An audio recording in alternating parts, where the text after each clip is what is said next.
shining wisdom's light, teaching soul tribe how to see through the night.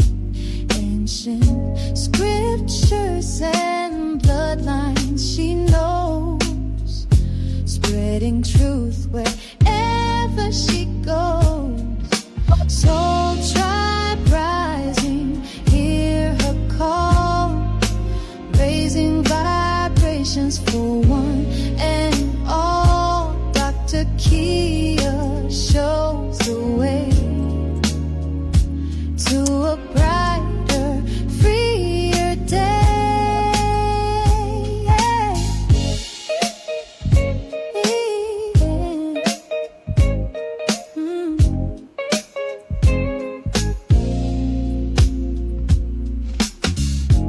Through her channel, knowledge flows, breaking chains that hold us close, teaching paths to abundance and wealth, guiding others to free themselves. Soul tribe rising, hear her call, raising vibrations for one and all. Dr. Kia shows the way to a brighter, freer day. From currencies to investments divine, she's helping her tribe to realign with wisdom, ancient and new, showing what we all can do.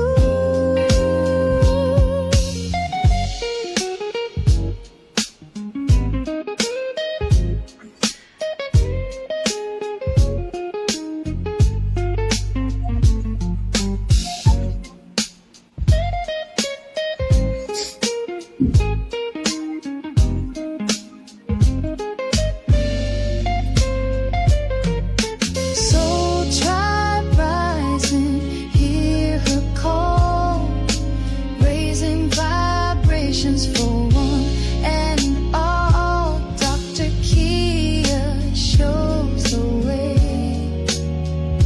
to a brighter, freer day. Soul tribe rising, hear her call, raising vibrations for one and all. Dr. Kia lights the way to a new and brighter day.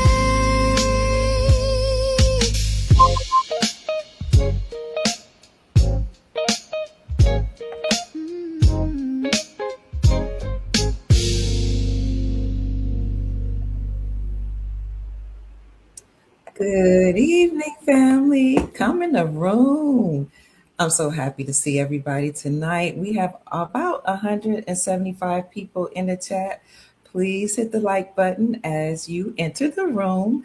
I'm so happy that everybody's here tonight. I know it's late, so we will do our best not to be on long. I want to get on the camera in just a few minutes. I see so many people here. Hello. California's in the house. Victorville, I see you. Yes, ready for these vibrations to be lifted. Who is this? Middle Pennsylvania. Good evening. Welcome, everybody. Let me get on camera in just a few minutes. Listen, I know you all have seen the silver and gold prices go down, but while some people are panicking, I'm actually very, very excited. Hello, Hawaii. And I see Michigan's in the house. Brother Tony Hood has been with us for a very long time. Thank you. Welcome. I see you, Sister Crystal. I see you all. Come on in. Oh, my goodness. Hello, everybody. Good evening. 207 people in the chat. Come on in the room. Check in, everybody. Aloha. Aloha. Minnesota's in the house. Hi, Queen 99. Hello, Sister Theola. It's good to see you. Back to Nature is in the house. Greetings to you. Brother Leroy's here. What is this room about, may I ask? We'll tell you in a minute. Oh, hello, Arizona. Yes, Mama Kia's in the house. Welcome. Good evening, everybody. North Carolina's in the house. Keep checking in. I am very well. I am very well. Family, in case you missed it, I was on Orisha Stone's show last night. Very fine gentleman, and I was there with, let me see, did I lose you? I was there with a lot of different women. It was a matriarch Monday on yesterday evening. We had a phenomenal show talking about not femininity, but the divine feminine and divine masculine working together. We talked about economics, geopolitics. I mean, some of everything. I will have him on my show on, I believe it's next Monday, sometimes next week. But it was such a beautiful show. And the reason why I'm mentioning him is because he is a friend of Chief Rod Hayes, and he's had me on his show twice. He's a part of the Soul Tribe, and I'm going to show you the show that we did on yesterday. But he creates stones. He makes jewelry out of stones and precious metals, gold, silver, copper, all type of things. So I want to show you what he gifted me. Look at this. Beautiful. I hope you can see this. Can you see that? This is a goddess here. I'm going to bring him on a show because, metals raise our vibrations. Metals is not just money. There are not just money. Silver, gold, copper. Copper even has historically been used as a money. But you're talking about metals that literally raise your vibrations. They have medicinal properties when you wear them or you just keep them around you. I remember in my younger days hearing the older people say that their doctors actually told them to have copper bracelets and copper braces over their knees and their on their wrists in order to heal them from joint pain. Do you remember that? And I remember our grandparents drinking out of copper cups. And I remember we had real silverware, real goldware. Do y'all remember that? It wasn't that long ago. Not only did you have special china, but we always had silver pitchers, and the good stuff. And we ate off of it every day. It wasn't even like, oh, this is a special occasion. You just ate off of real silver and copper utensils. So this here, I want to show this off. I hope you can see it. It's so, so beautiful. On the back, this is actually 24 karat gold. And look at these stones. See that turquoise here? And of course, I feel just like a goddess and regal wearing this. I'm going to bring him on the show so that you all can see some of the work that he does. His name is Orisha Stone. And he gifted this to me and he sent me a card. Shout out to Brother Orisha Stone. The goddess that's on here is Nefertari. I guess maybe she's a queen. Nefertari, that's 24 karat gold, gilt over 1 ounces. Real gold, okay? It's over. So this is actually over a coin. It's beautiful. I heard turquoise was a powerful stone. It's turquoise, citrine, and hematite. And it's just beautiful. Yes, a medallion, right? So I told him I was so elated. Like, I've never received something like this. I'm grateful for all the gifts that I've received throughout my lifetime, but I've never had anything like a real medallion, and it represents me, right? Oh my God. I was just so honored, family. I'm going to bring him on the show. And what's interesting, oh wow, I even have, this is so beautiful. I even have like a special message on the back. And then you have the goddess on the front. I'm elated, I'm honored. And what was interesting, Oh, thank you. Somebody said this piece is amazing, just like I am. That was so sweet. When I picked it up, where I had to deliver it from, my grandchildren were with me. You all know I have about six grandchildren, but two of them that I am homeschooling. So they were with me. And my grandson, he studies stones, he and crystals. So he knew immediately what he was like. Oh, that's citrine, and that's what do you say, hematite. I was like, what is that? What? I never heard of hematite. And it was like, oh yeah, Granny, this turquoise. My grandson says, I know you like lapis lazuli, and there was another light blue one that looks like this, right? And he said, oh, Granny, he knows you. He got you spot on. So I'm going to bring him on the show, family, so you all can meet Brother Orisha Stone. I think when you wear something, or I know when you wear something that's this beautiful, made of gold and copper, and this high vibrational, that it does something for you. Just the joy of receiving it raised my vibrations, but actually wearing it, of course, I feel regal. And I honestly know that gold and silver are more than just money. And why do they call it precious stones? Because the stones have properties too. And in my very strong opinion, this is one of the reasons of many that we were taken off the gold and silver standard. Not just because it was money, but because of what it represents.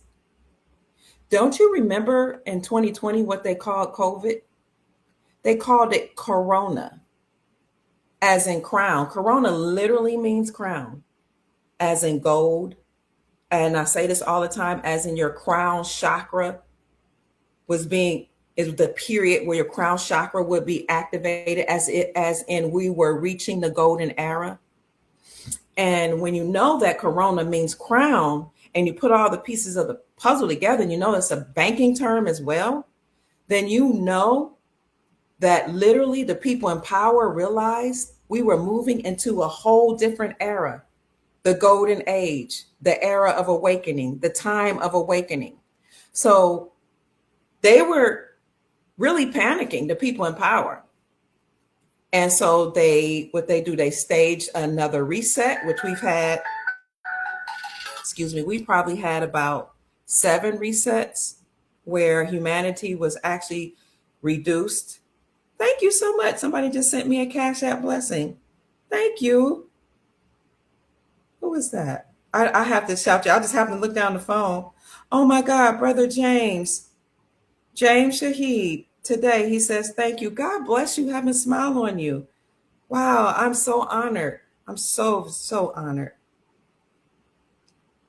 Um, in my opinion, they took us off the gold standard because of what gold represents. But what I was saying was during COVID, there was a reset. And we've had about seven historically that we know of where you can call them human beings colluded with other beings outside of the earth plane to do away with as much of the population as they could.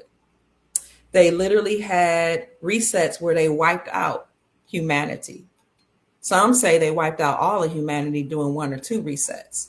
But COVID was such a thing, a reset, and they got rid of a lot of people. And they're even saying we're at the time period now where we're like 7 years past COVID, somewhere around there, with almost 7 years, that some people might start leaving this earth plane because not only because of COVID, but because of the inoculations they had many people to take.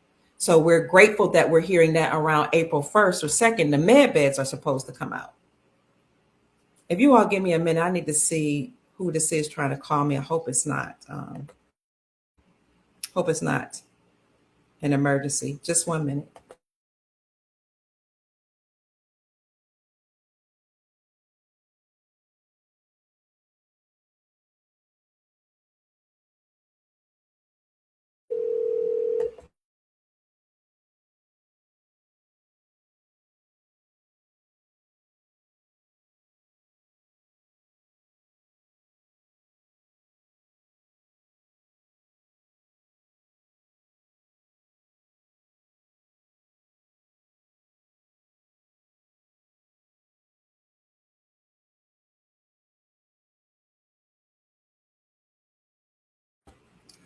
So, family, when you wear certain things, people say, why are you always talking about silver and gold? You can't eat gold. Actually, you can. You can wear it, you can eat it, you can take monoatomic gold, you can take monoatomic copper, monoatomic silver, colloidal gold, colloidal copper, colloidal silver. So not only does wearing it raise your vibrations, but taking it in actually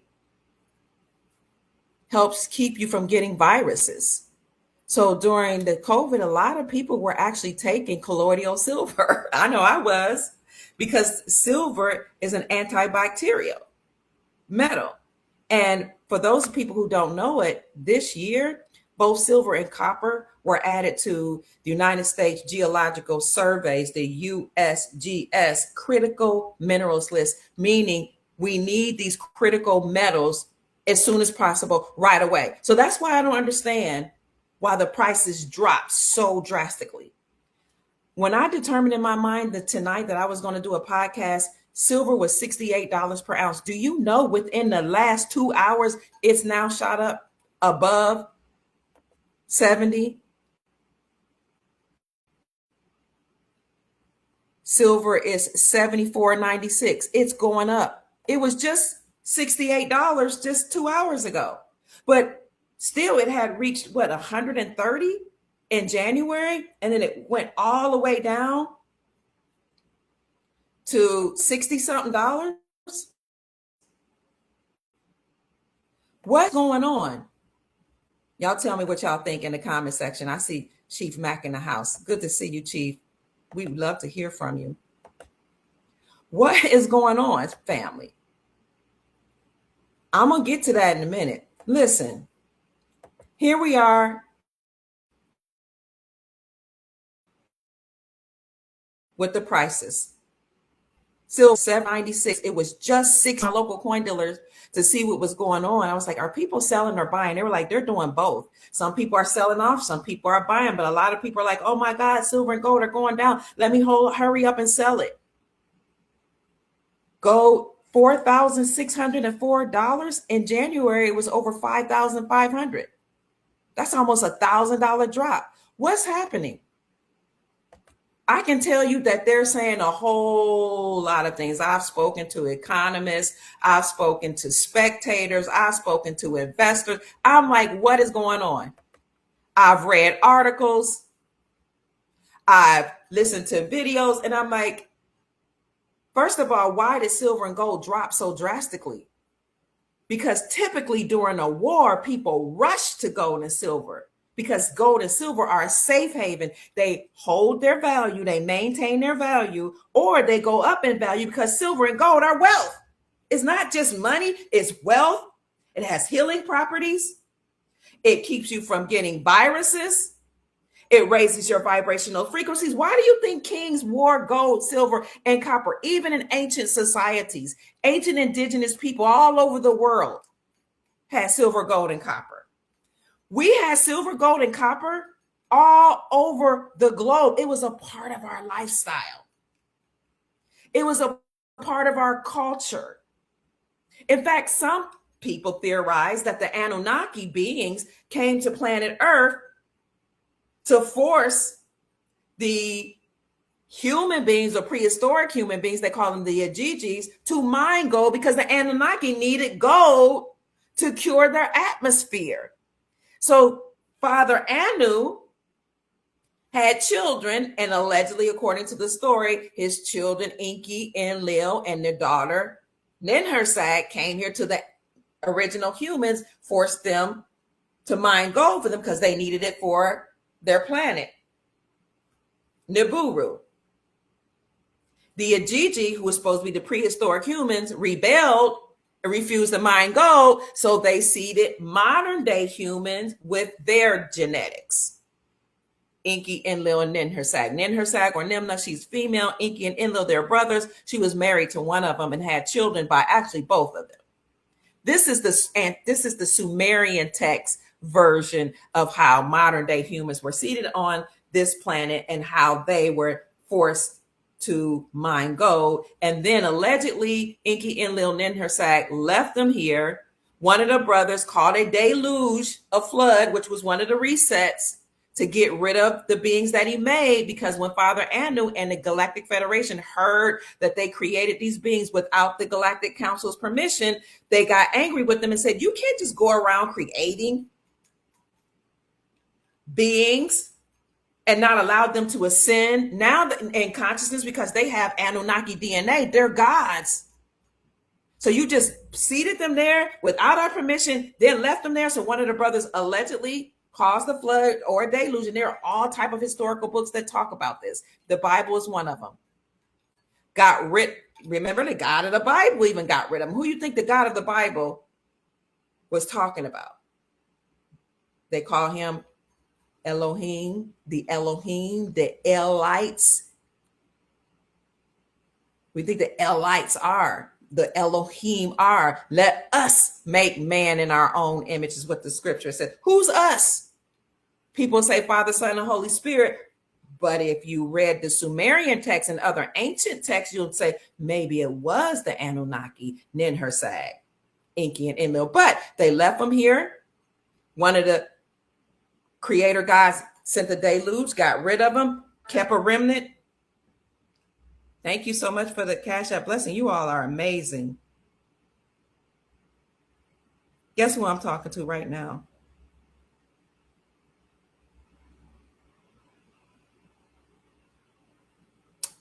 My broker, my silver broker. I ain't playing. I'm not playing. So there have been many deluges. Then when the remnant was left here, then other beings started coming here and enslaving us and doing things for us, trying to keep us from ascending in consciousness. You have beings come and teach us how to do war, how to create, do civilize, and how to do things, how to use silver and gold. I mean, all type of stories are out there. But my major point is we've been using silver and gold for a very long time. It's a part of our culture. Hailing from Indiana. When I say our, I mean humanity. So when I saw that the silver and gold prices had dropped drastically, I was like, what's going on? I mean, I've heard it all. I've heard they're rebalancing ETFs. I heard that, this has a lot to do with liquidity. People are selling off their assets.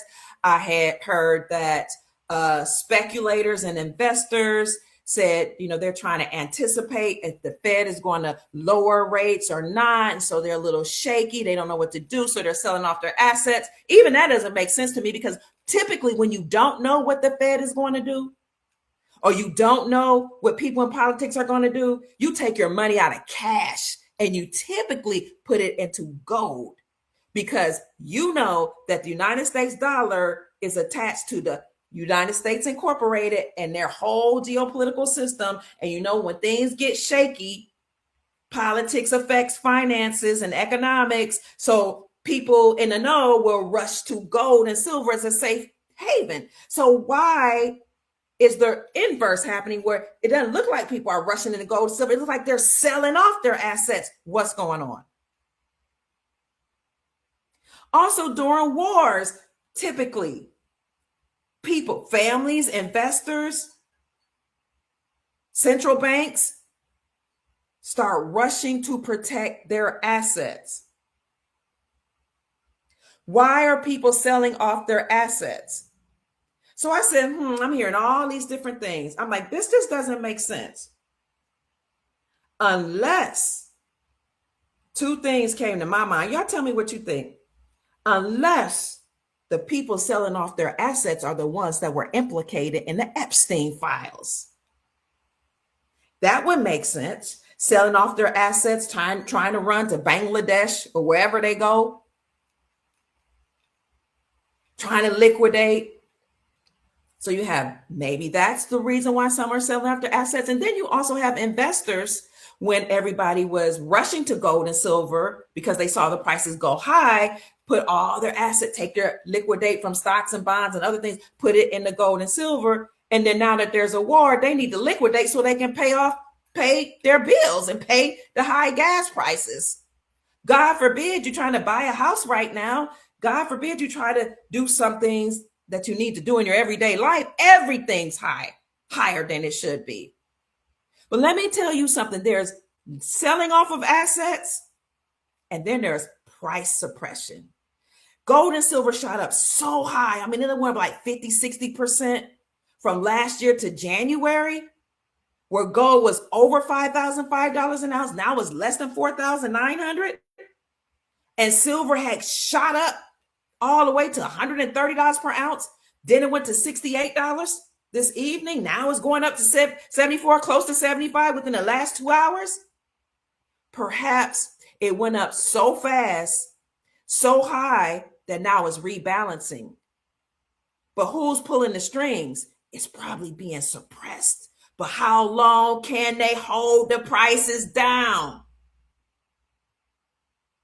It's an indication of what's happening in the financial system, the global financial system, because I don't care how far they try to suppress silver and gold, family. And I don't care how much they try to sell this idea that the dollar is still king and it's still the world reserve currency. We know over here that over 85% of the global population stopped trading with the dollar and made a decision to use their own local currencies for trade. But I'll play along. Everybody's not a part of BRICS. So maybe some of those people are still using the dollar to buy oil. That's what one economist told me. You know, dollar is still king, Kia. You know, it's not really public knowledge that people are selling off their assets and that countries are dropping the United States dollar and using their own local currencies backed by precious metals. But this is an indication for me. When I see the gold and silver prices going up, I know that the smart people are holding on to their gold and silver. They cannot keep holding down the price of gold and silver because let me tell you, because as the dollar, basic economic principle, as the dollar decreases in value, gold and silver rises in value. So when you suppress the prices of gold and silver, the people will be like, I'm not getting that. The dollar must still be strong. So I'm just going to speculate the dollar. It's not. No, the dollar must still be strong. And then you do have some countries that's still using the dollar to buy oil. But where they buying it from? Because Saudi Arabia joined BRICS in 2022. And the agreement between the United States Incorporated and Saudi Arabia that the United States would protect the Saudi kingdom in exchange for the oil. And then they would force all nations to get oil only from Saudi Arabia and use the dollar. That agreement ended when Saudi Arabia joined BRICS in 2022. It doesn't matter that people didn't know it. We knew it and as soon as I saw it, I told the Soul Tribe. Then the next year, 2023, the paper contract where they actually sealed the deal was not renewed. Well, we told everybody before that it's not going to be renewed because Saudi Arabia joined BRICS in 2022. They became known as SALBRICS. They were one of the first nations to join Brazil, Russia, India, China, South Africa coalition. So I don't know who's buying oil from Saudi Arabia with the dollar when Saudi Arabia is a part of BRICS, but I'll play along. Maybe some countries are still doing that. But Venezuela also has gold. And just in case people didn't know it, Burkina Faso and other nations signed agreements with Venezuela to get oil from Venezuela using gold. So they can't sell that idea to me that everybody's still using a dollar and dollar strong. No, speculators might be thinking the dollar is strong. Because one thing I do know about investors and speculators is that they make decisions sometimes based on emotion. And I also know that a lot of speculators and investors, well, for some reason, they'll only get into something when everybody else is in it. You know, it's like, oh, gold and silver are going high. Let me jump in it while everybody else is in it. Why not get it when it's low? I'm just saying, because there is an indication there's a break in the system somewhere. They're trying to suppress the prices, but it's coming back up. You can't hold gold and silver down. It's real money. Almost all the countries in the world have rushed to gold. Look up King's World article.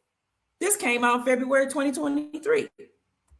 And of course, I reported it many times, and I reported it when it came out.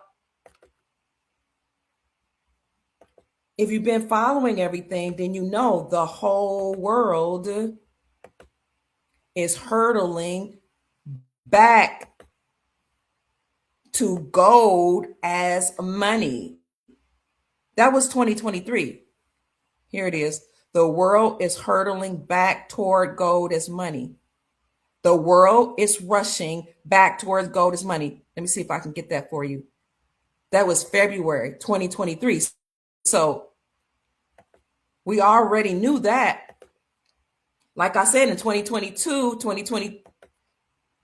between 2022 and 2023, 85% of the global population had joined Brazil, Russia, India, China, South Africa in coalescing against the United States Incorporated to stop trading with the dollar. That ended the agreement between the United States Incorporated and Saudi Arabia.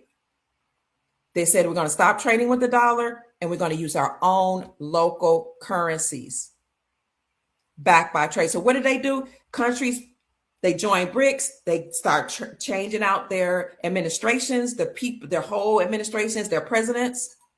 They start returning their stolen money. And they started secretively revaluing their currencies against the USD, or taking steps to do that. They started rebuilding their infrastructure, stabilizing their economy. I mean, I showed my private group the other day about a country that said, oh, guess what? We're stable now. We're all strong. Our economy is strong.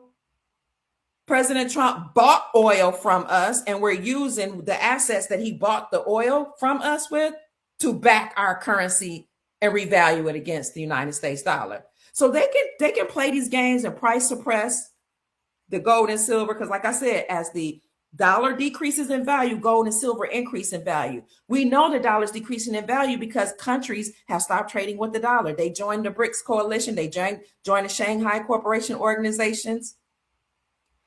And they all said, we're going to stop trading with the dollar. We're going to use our own local currency. They're dropping bonds, United States bonds. Everyday people, I apologize. Everyday people are investing. 1 minute, please.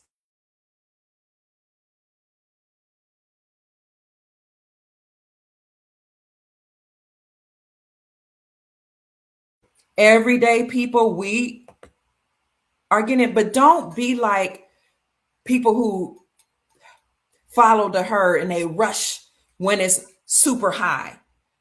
Okay, when it's super high, we already know gold and silver continue from all through last year, all the way to the beginning of the year. It was just breaking records, going up in value, hitting record numbers. That was already an indication that the dollar was losing value. So countries dropped the dollars. They're dropping the bonds. During COVID, there was a lot of money printing we got trillions of dollars in debt. Even Janet Yellen, when she was over the Fed, was saying, oh my God, under the Biden administration, we've reached the debt ceiling. We've got to take extraordinary measures to do something. We can't even pay our bills. We got to raise the debt ceiling or else we're going to go bust. The only thing I can think of we could do is to take money out of the retirement accounts of government workers. Remember that? We reached the debt ceiling. We're going to have to print out more money. They had print out so much money all through the years, especially, then COVID happened. So the dollar was continuous. The more they printed, the more the value of the US dollar decreased. Now countries all over the world stop trading with the dollar and they're using their own local currencies as well as gold and silver. What's my point? This is a sign that there's a break in the system. You have all of these countries they're not trading with gold. You have investors liquidating their assets. I venture to say many of them are the ones that implicated in the Epstein files. Those that had the assets frozen. You have people selling off their assets because they can't live, because with the war, we already had high inflation. You already had high prices. Now with the war, you got gas prices. People are trying to figure out what to do. This is an indication there's a break in the system, as well as all of these banks that had collapsed over the last 5 or 10 years.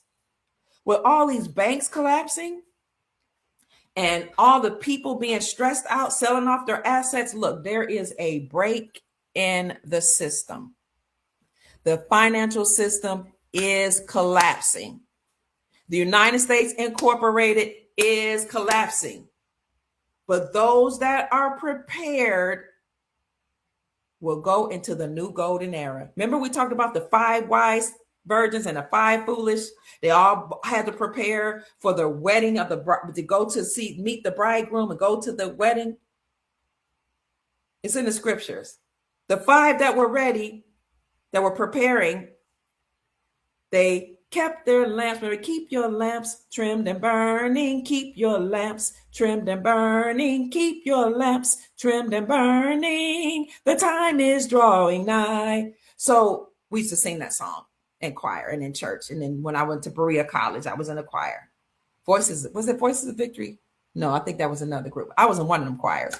But they would trim their lights, or they would have oil for their lights, because back in the day, they used oil for their lights, and they had to keep watch waiting for the bridegroom to come. So the 5 had oil, they had everything prepared, they got dressed, they were ready, they were just waiting for the bridegroom to come. But the foolish were like, oh, we got time.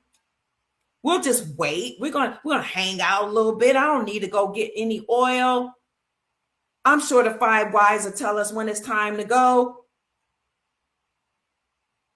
But here's another song. They that were ready went into the feast. They that were ready went into the feast.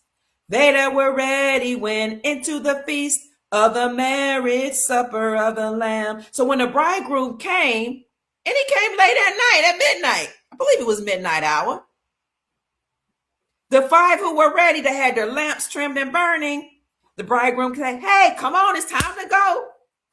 Let's go enter into the feast, the marriage supper. So they went in.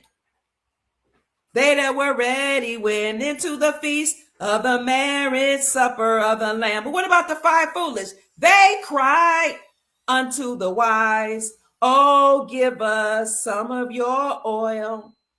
They cried unto the wise, but the wise said not so.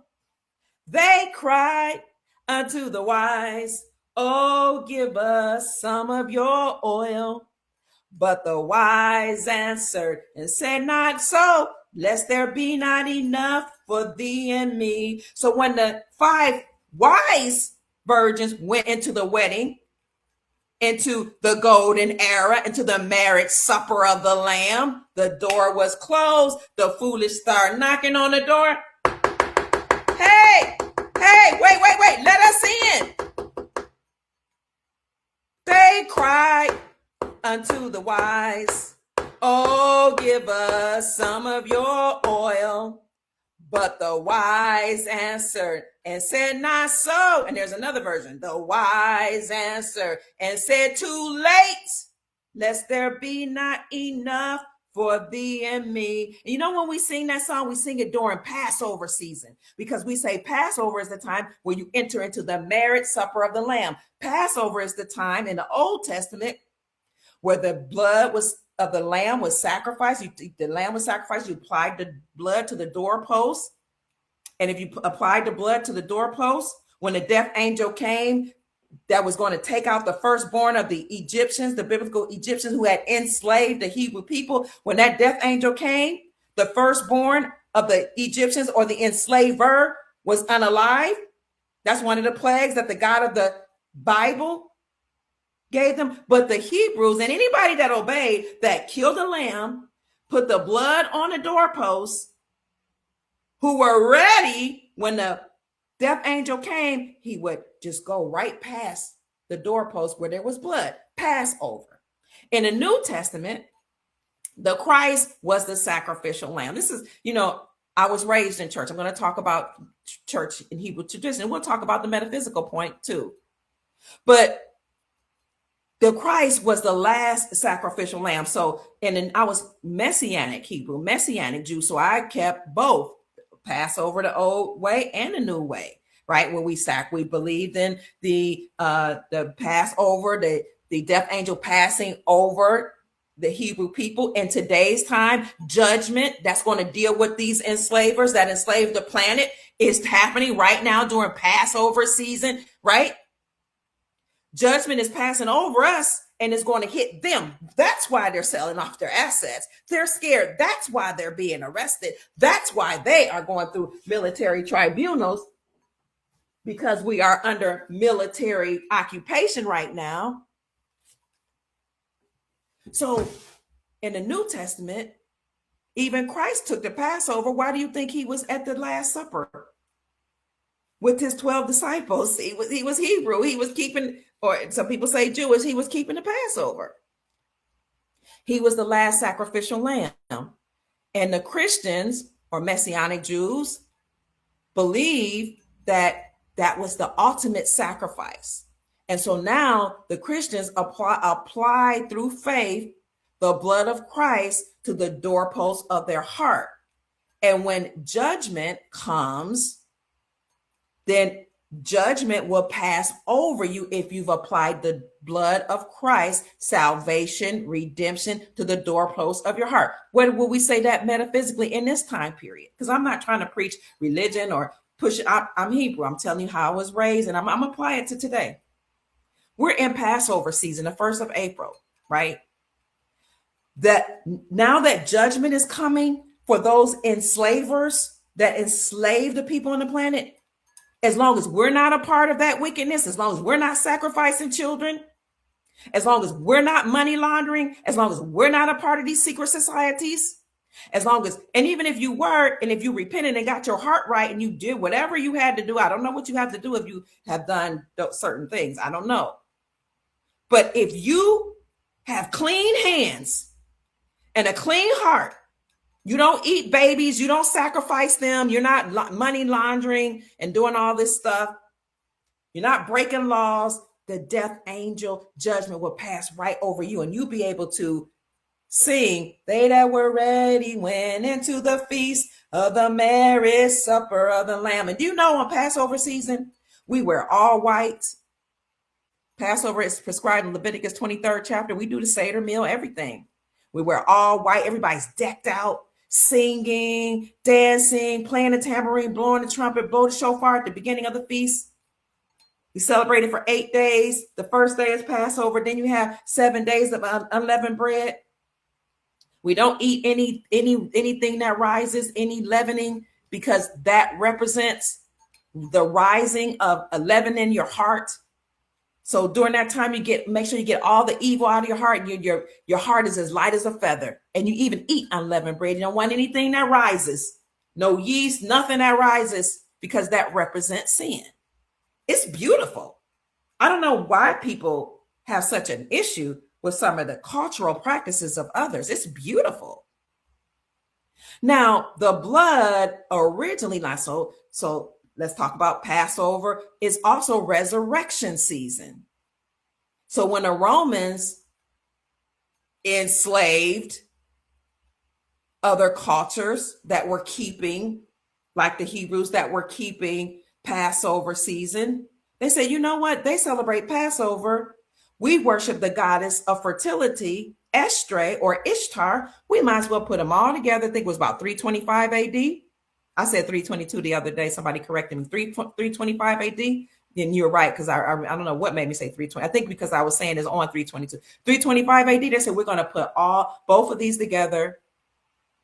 Our celebration of Ishtar, the goddess of fertility, and I mean, we do it around spring with the Hebrew people that we've colonized, and we're going to call it Easter, and we're going to have bunnies, and we're going to have, because bunnies are prolific, they have lots of babies, we're going to have eggs. Why do you think they have eggs and bunnies and all that? And remember, and it makes sense because spring is about resurrection. Spring is about joy. reaping certain fruits and vegetables. You sow some of them, but you reap some of them. And also you have everything that's springing up, the flowers and the trees, waving their limbs in reverence to the S-U-N. And the people today wave their hands in reverence to the S-O-N, which symbolizes the S-U-N, the sun. I think it's beautiful. So during Passover season, the ultimate sacrificial lamb, the Christ, was sacrificed. This is according to the Christians. Somebody asked me the other day, are you saying there's another way to go to God except by Jesus Christ? Because you keep saying according to Christians, according to Hebrews. No, what I'm saying was what I'm saying. I'm just giving historical references for different things about this season. I'm not trying to tell anybody how to serve or rep, because you're not going to tell me, you're not going to convince me any other way. Okay, so Jesus, the Christ, was actually sacrificed and put on the cross during this time period. Daniel said that the Messiah would be cut off in the middle of the week. Some people say he was probably cut off on a Wednesday. Then he was in a grave by Wednesday night, Thursday night, Friday night, 3 days and 3 nights. Then that would be Thursday, Friday, Saturday. Sometime between Saturday and Saturday evening, he rose from the grave, because remember when Mary and Martha went to the grave early Sunday morning, he was already gone. They were looking around, and the people who was keeping the grave said, oh, it's what they say. As it began to dawn towards the first day, the women went to the grave and he was already risen. So that's why some people say Passover may have occurred Wednesday night. It doesn't matter, for everyday people. I'm just saying. He rose from the grave, and he rose with all power in his hand, heaven and earth, right? We are in Passover season. It's death for the enslaver. It's death and judgment for those who enslave the Hebrews, the God's chosen, humanity. The death angel will judge all of them that sacrificed children, that laundered money,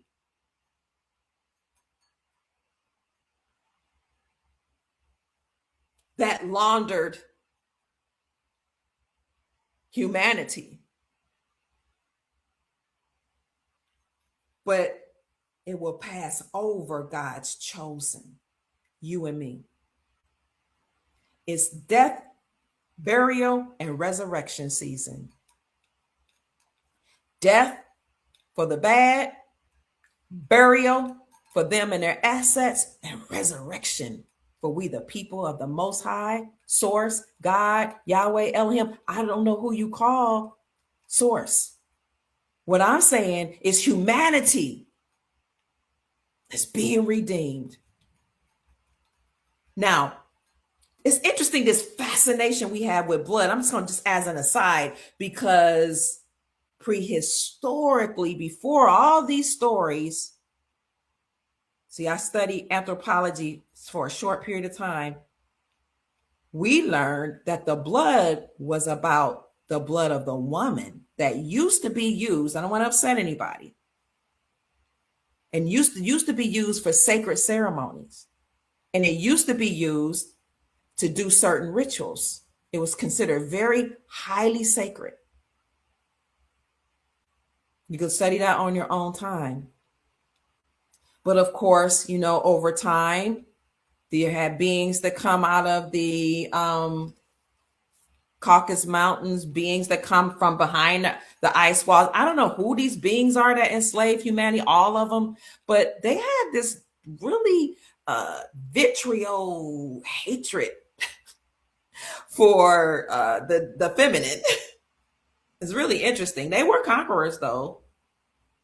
They say the Aryans were really, and I don't even know if they were human. They said they were vicious. All the books that I read say they were vicious, and when you cross-reference, they unalived the women. Some of them that were doing things with the blood that was cultural for them, they demonized. They got rid of all the female representations of God, because God, of course, is both masculine and feminine, just like we are. Everybody's feminine and masculine. So some people had the feminine expression of God and the masculine expression of God, but they decimated all the feminine expressions of God. They unalived a lot of women. They desecrated their cultural practices. And then by the time we come into the biblical New Testament, a woman who's menstruating is considered unclean and she can't even enter the temple or the synagogue. But the blood had power. That's why you think they sing power in the blood of Jesus. And it's interesting because people say blood is dirty and filthy, but then they would take blood as sacrament, whether they take grape juice or alcohol. It's holy, but the woman that's menstruating is considered unholy because when you go through different cultural periods, people shift in their paradigm.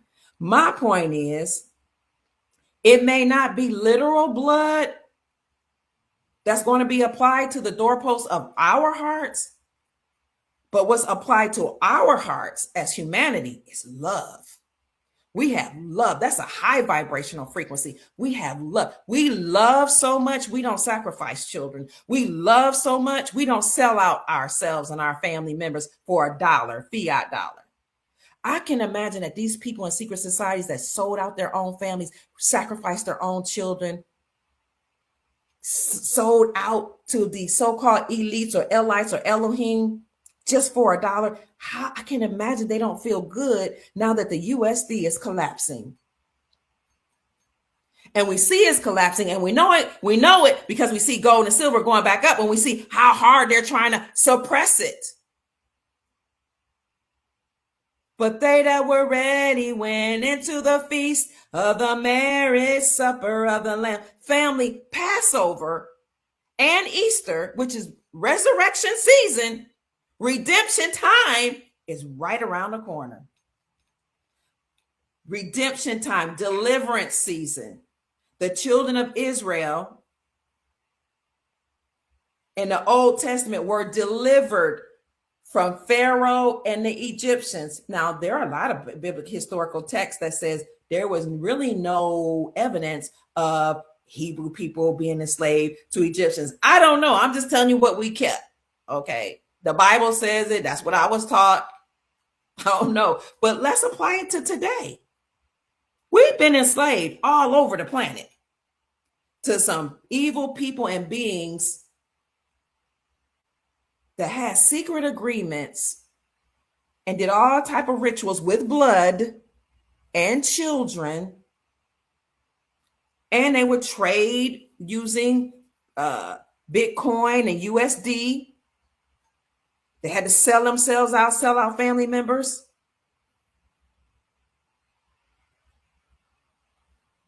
But they're being judged just like the biblical Egyptians. Who's being delivered? We the people. Why do you think President Donald Trump removed us from 66 international organizations? He said, because I'm restoring the sovereignty of the American people. Deliverance. I'm taking them out of bondage and enslavement to sovereignty. Sov, over, reign, reignty, rule. Now they have reign, rule, and control over their own lives. I'm restoring the sovereignty of the people by removing the United States from 66 organizations. And I'm establishing the Board of Peace. And the Board of Peace will replace the United Nations, thus said Donald Trump. And countries have joined. Almost 30 countries have joined the Board of Peace. It's a whole new season. This is resurrection season. The system is breaking because the system was the enslavement and the chains that were put on the people's head. And what was enslaving us? Debt, taxes, the burden of going to work for these major corporations. But corporations are collapsing. The IRS will be done away with. taxes, they will cease to exist. This is why the Supreme Court overturned the Chevron doctrine in the summer of 2024. What was the Chevron doctrine? It was the doctrine that gave the government, the United States Incorporated, and all 444, now it's 445, all 445, the doctrine that gave the United States Incorporated and all 445 governmental agencies unlimited power. The Supreme Court of the United States said that that doctrine that allowed them to have unlimited power is now being overturned. We found them to be treasonous, unconstitutional, and against the American people. Come on now. 2024. That's why in 2025, when President Donald Trump came back, he tasked Elon Musk with heading the Department of Government Efficiency to do what? Downsize the government. So I'm hearing all this rhetoric. What are we going to do? 300,000 Black women were let go of their jobs. Now they're saying 50-some thousand Black men were let go of their jobs. Y'all consider that righteousness? Is that, how do you say, how's that going to help us, Dr. Kia Pruitt? First of all, I don't believe all the numbers that I see the mainstream media push out there. Maybe it was 300,000 jobs in total, not Black women. And maybe it was 50,000 brothers. Or maybe this is just rhetoric that the mainstream media is spitting out in order to cause division and confusion. Here's my thing. We were never supposed to be enslaved by the government and corporations anyway. This is the opportune time for us to create our own wealth, our own vision, our own mission, our own goals, our own businesses, our own family governance. It's opportunity. What some people see as detriment and failures, I see as an opportunity. Y'all tell me what y'all think in the comment section. Keisha Devine, my homegirl from home in Louisville, Kentucky. I love you so much, sis. They be lying all the time with the numbers. I say, hit the like button, family. Blood equals DNA equals 4 plus 14. The one you see 14 and 41 twice. Come on here, sister. You sounding like Sheik Jacob Bey. I just talked to Sheik Jacob Bey. Oh, he been dropping some stuff. Just as an aside, you remember Sheik Jacob Bey told us that March the 22nd, 322 was the number of skull and bones, and the secret society, right, that controlled everything, ruled the world, Boule and what else? Skull and Bones, all these top secret society people that worked higher up in these elite circles. He said 322 is the end of their system. It's the end of the ideology of white supremacy. We don't want anybody to think we're talking about black and white here. That's all ideology, all divisive tactics to make us think, oh, there's one group are better than the other. White supremacy. And you keep talking about that, but it was an ideology of separatism. Sheik Jacob Bey said on 322, March 22nd, remember 322 is the number of skull and bones, you will see a transition of power. And he said, pay attention to who's going to replace Kristi Neem, who's over the Department of Homeland Security. That gentleman that replaced Kristi Neem, his name is Mark Wayne Mullins. Did you know he is a part of the Cherokee tribe? He is the second Cherokee tribal member. And I'm Cherokee as well. Some of you are too. Some of you all know which tribes you're from. It doesn't matter what your skin complexion is, right? We've all mixed. He's the second one to serve in the presidential cabinet. But why do they have a Cherokee member serving? It's all coded because there's a transition of power from the Elohim, the Elites, the Elites, the enslaver. The skull and bones is a transition of power from them to the indigenous people. The indigenous people represent all of humanity because everything starts with the First Nation people. It doesn't matter if he doesn't look like he's Cherokee or not. Can you see his blood? He might not be copper colored, but he's a registered member of the Cherokee tribe. Somebody was doing some maintenance, some mixing up it over there. It's all symbolic. He's replacing Christy Neem. There's a reason. And we're going to bring Sheikh Jacob Bey back to talk about that. President Donald Trump on Thursday announced he was ousting Department of Homeland Security Christy Neem and that GOP Senator Markwayne Mullins of Oklahoma. Somebody look up what's the symbolic meaning of Oklahoma. I know y'all know it. Sherman, are you in here? Because you from Oklahoma. Sheikh Bey, are you listening? Because you can tell us. Somebody tell me what's important about. Oh, I know it's something. It's got to be some coded message that he would replace Christy Neem. Mullins, a first-term senator who has served in that role since 2023, is a former mixed martial artist and business owner who is a strong supporter of Trump's hardline immigration policy. He's an enrolled member of the Cherokee Nation and the first tribal citizen to serve in the United States Senate in nearly 2 decades. But he's the second one that has done so, the first in nearly 2 decades. He will inherit an agency that is an integral cornerstone to Trump's domestic policy agenda, the most well-funded federal law enforcement agency in the country, and one which has come under intense scrutiny during the first year of Trump's second term. Now, the Department of Homeland Security. Why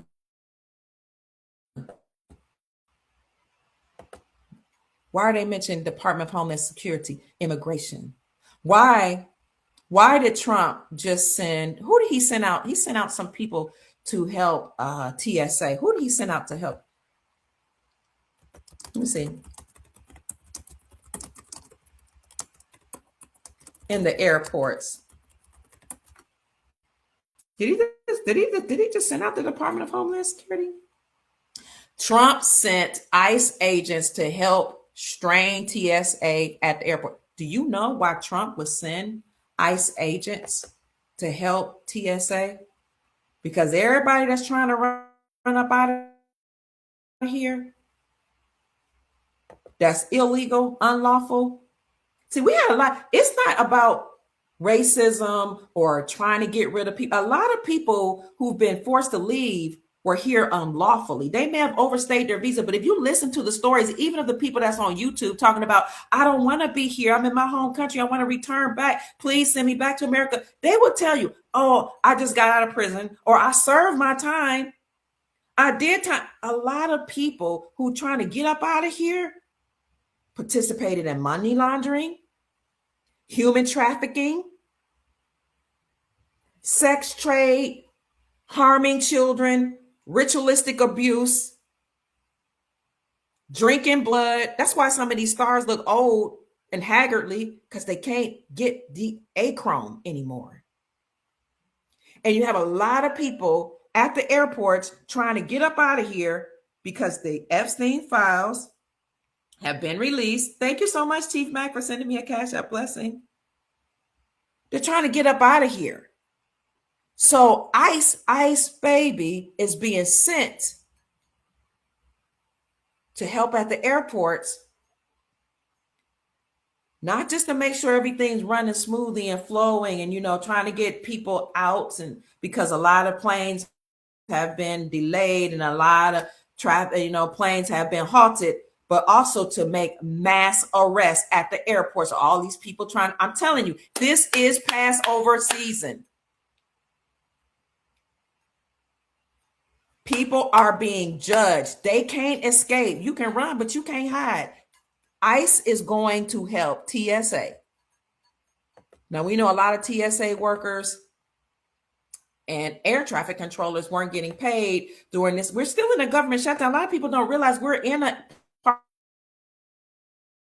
partial government shutdown. When we had that government shutdown in 2025 last,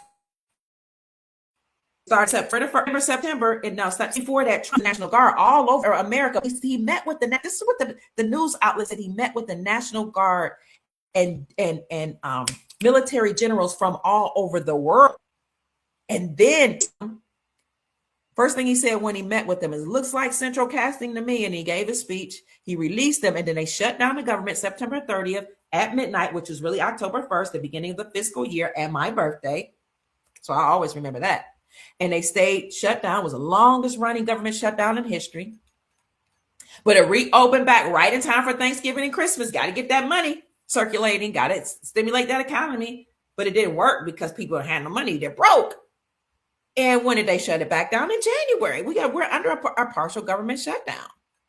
So TSA workers are not getting paid during government shutdown. A lot of government people are not getting paid.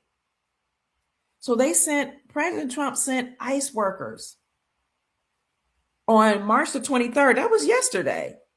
President Trump said immigration and customs enforcement agents will be sent to airports to assist understaffed Transportation Security Administration, TSA, TSA employees starting March 23rd amid the ongoing partial government shutdown. The announcement comes a day after the president comes day after the first inflation crisis sparked a funding by Congress and exasperated by an influx during spring break. When they're talking about immigration, I really don't think they're talking about everyday families.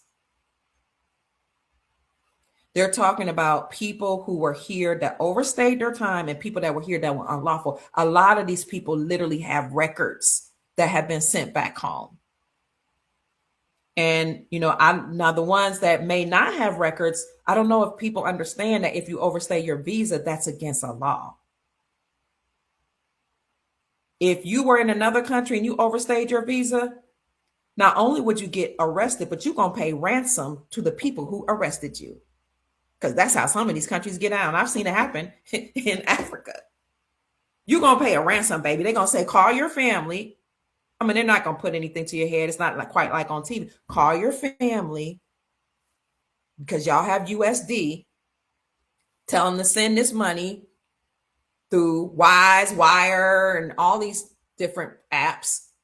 And as soon as we get our money, we'll release you.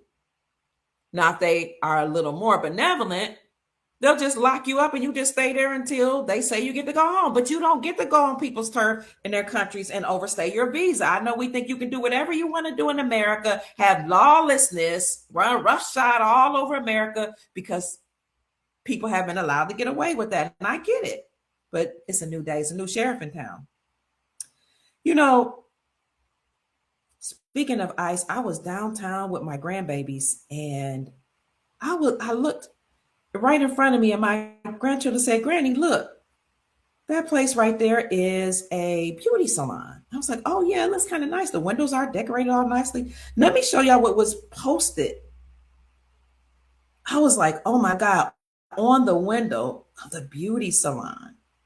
I've never seen anything like this. Chief Mac, maybe you can expound on this. Private property. Can y'all see that? It says private property, absolutely no ICE allowed. ICE agents may not, underline not, enter private areas without a judicial warrant. We do not consent to any searches without legal authority.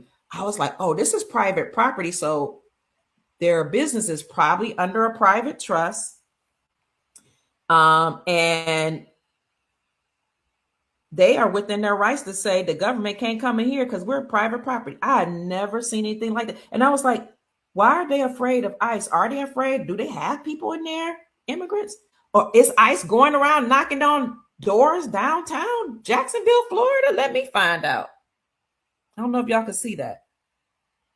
The private property. See? No ICE. I mean, I'm not mad. I was like, let me find out. I need to operate in the private, put all my business in trust. None allowed. I'm gonna have to send that to my I'll put it on my community section. But they are getting rid of the people who enslaved us. Now, a lot of them straight, no ice, right? No ice. I want mine straight, no ice. Ice, they're putting everything, they're freezing them, and they're freezing the system. They're not only freezing, they're also judging it. If you married to a United States citizen that was born in another country, would they be made to go back to their country? I don't know, Sister Joanne. You know what? I've seen citizens that were married to United States citizens, yes, who had overstayed their visa, get online and say, I was picked up by ICE. So I don't know. I don't know what, if there's other extenuating circumstances, but I've seen a few, even women saying, my husband and my children are left back in America and I had to leave them. And people are saying, that's not fair. You can't break up families. But I said, when do people take accountability for the things they do? Like, why do people, I would ask myself, why are people saying the government should not be separating families? Well, didn't you know when you had a baby after you overstayed your visa that you were putting your child in jeopardy? If you didn't, ignorance of the law is no excuse. If you don't know the law, I'm just saying that's the paradigm under which we live. Ignorance is no excuse. But a lot of people actually thought, because I'm married to somebody who's a United States citizen, as long as I have a child, I'm going to be safe because I'm going to get birthright citizenship through my child. And then the attorneys was allowing, and judges were allowing that to happen using the 14th Amendment, even though the 14th Amendment was actually for children of African Americans after the civil rights, right?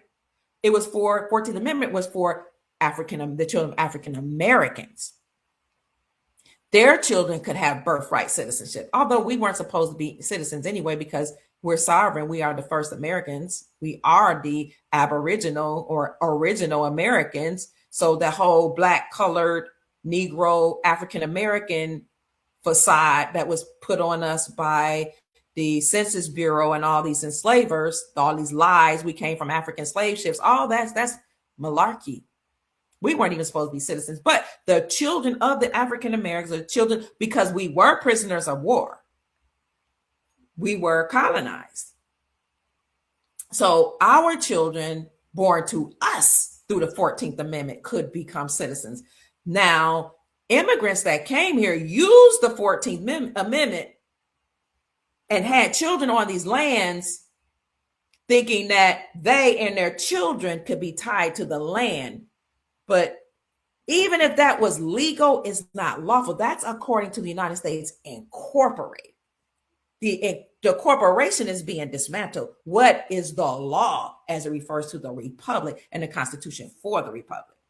Even legally, if you try to use the 14th Amendment, again, it wasn't for those people that are not natural or naturalized. Is it naturalized or nationalized? So the judges and attorneys that use the 14th Amendment to allow people to overstay their visas here and tell them you okay because you had babies, they're being arrested too. Remember, they committed they committed treason, and the judges that knew about this and went along with any of the shenanigans of the United States Incorporated and any of the 445 agencies attached to it that did not tell the president about any judge they knew of that was doing anything that was unlawful, they committed misprision of treason. We're living in that era. So what they would do is they would have children think they're going to get away, arguing with the 14th Amendment. Remember, because before the Chevron doctrine said that all these agencies that was attached to the government, they were the experts, so they could interpret the law however they wanted. And they could collude with the attorneys and the judges to interpret the law or statutes or codes or amendments any type of way they wanted to. But they all committed treason. It's a shame. It's a shame. It really is. So some people, they did have children here thinking they were okay. And then under other presidents, They overstayed their visa. They didn't, some people's like, hey, I'm cool, I'm straight. Never happened to my friends, my family members. We've been doing this for decades. We've even gotten loans. What are we finding about one group of people that defrauded American taxpayers in the amount of billions of dollars? Walking around on the land, don't have jobs, chilling, hanging out all day long. The men just chilling, hanging out all day long at the restaurants, going there to their little malls. I used to always say, how they keep saying they came here with nothing but $1 and a dream, but they all have somewhere to live. They have malls. We got one in Louisville, Kentucky, Sister Keisha. The mall down on York Street with a particular group of people. We love them, we love them. They're saying that some of the people extracted billions of dollars from the American taxpayers by saying they had daycare centers and helping children, organizations helping children, when they were laundering the money, stealing the money from the government, taking care of each other, sending money back home to their countries, just, to do whatever they want to do in their countries, paying off also some people billions while we were struggling as Americans.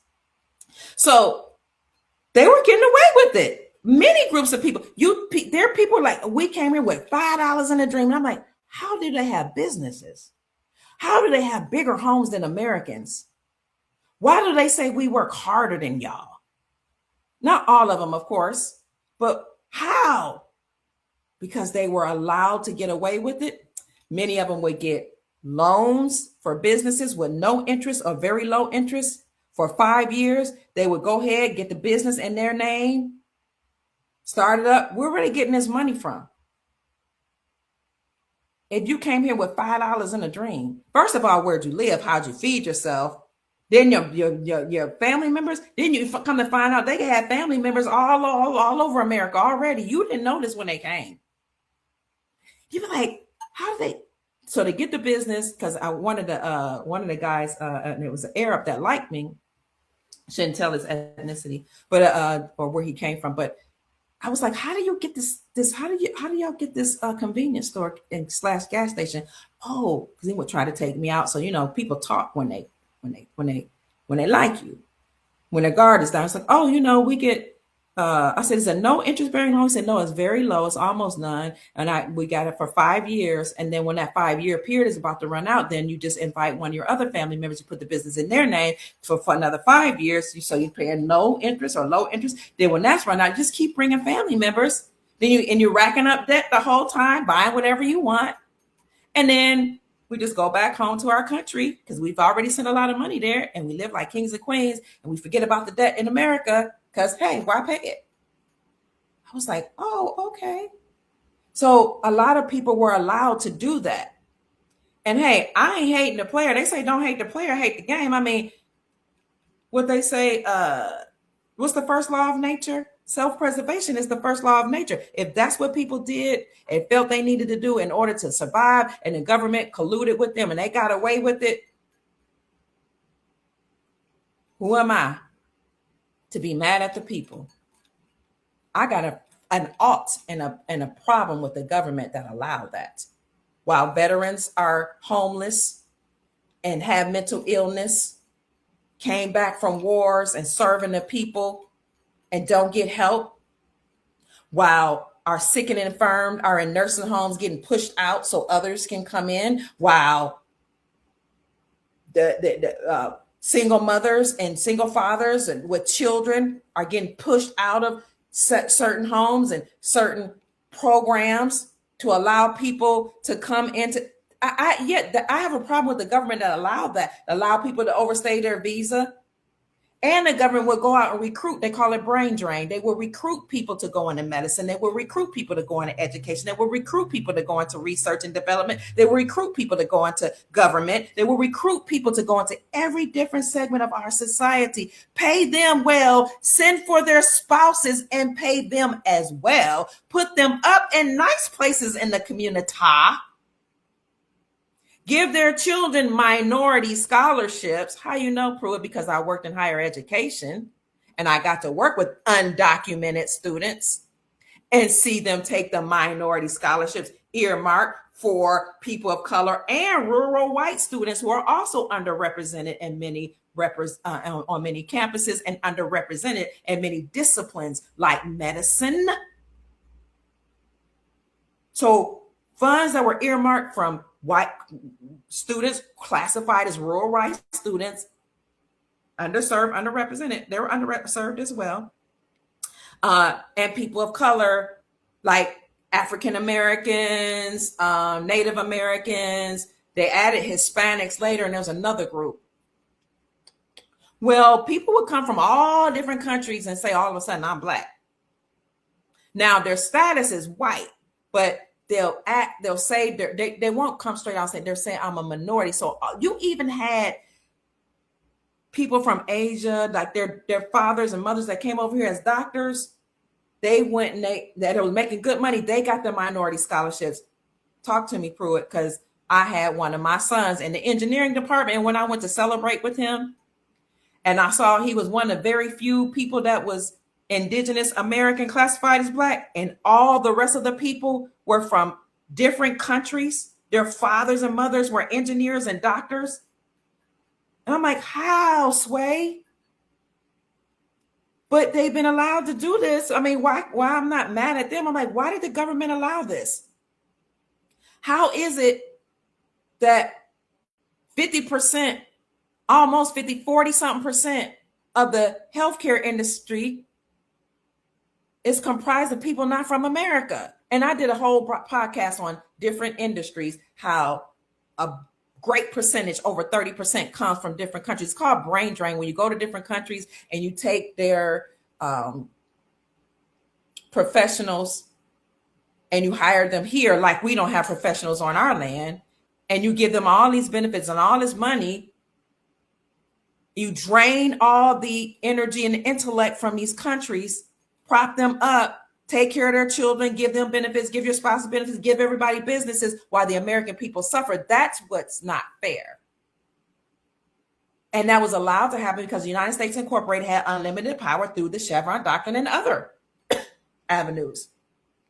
Well, that system is breaking, and you can see it through the rise in the prices of the precious metals and the collapse of the banks and the collapses of the corporations and the fact that the ICE is being sent out to arrest people. You can see a shift in power with the gentleman that's taking the position of Christy Neem over the Department of Homeland Security. You can see a shift in power in many, many ways. Don't wait until the end to position yourself. And when I mean position yourself, talk to your family about having a vision, mission, and goals for their lives, because the system is changing. The whole paradigm of the way we used to do things is changing. No more corporations and monopolies are allowed in this new golden reality. That's why corporations are collapsing. And even if they did try to stay afloat, where are they going to get the money from? Because ain't no more money, not no more USD being printed. Oh, this is the printing presses we've been told are stopping. Where they going to get it from? The banks? The banks are almost non-existent. Many of them. We had 5 major banks to collapse in the last couple of years, since 2022, last few years, and hundreds that have collapsed over the last couple of years. The ones that remain will turn into wealth management centers. They're not going to be able to get the money from the bank. These corporations, these monopolies, they are crashing, collapsing, closing. And a lot of their CEOs' assets are being frozen because of Executive Order 13818. It's 13818 and 13813 to freeze the assets of anybody who has dealt with or committed crimes against humanity. Trump initiated that under his first administration.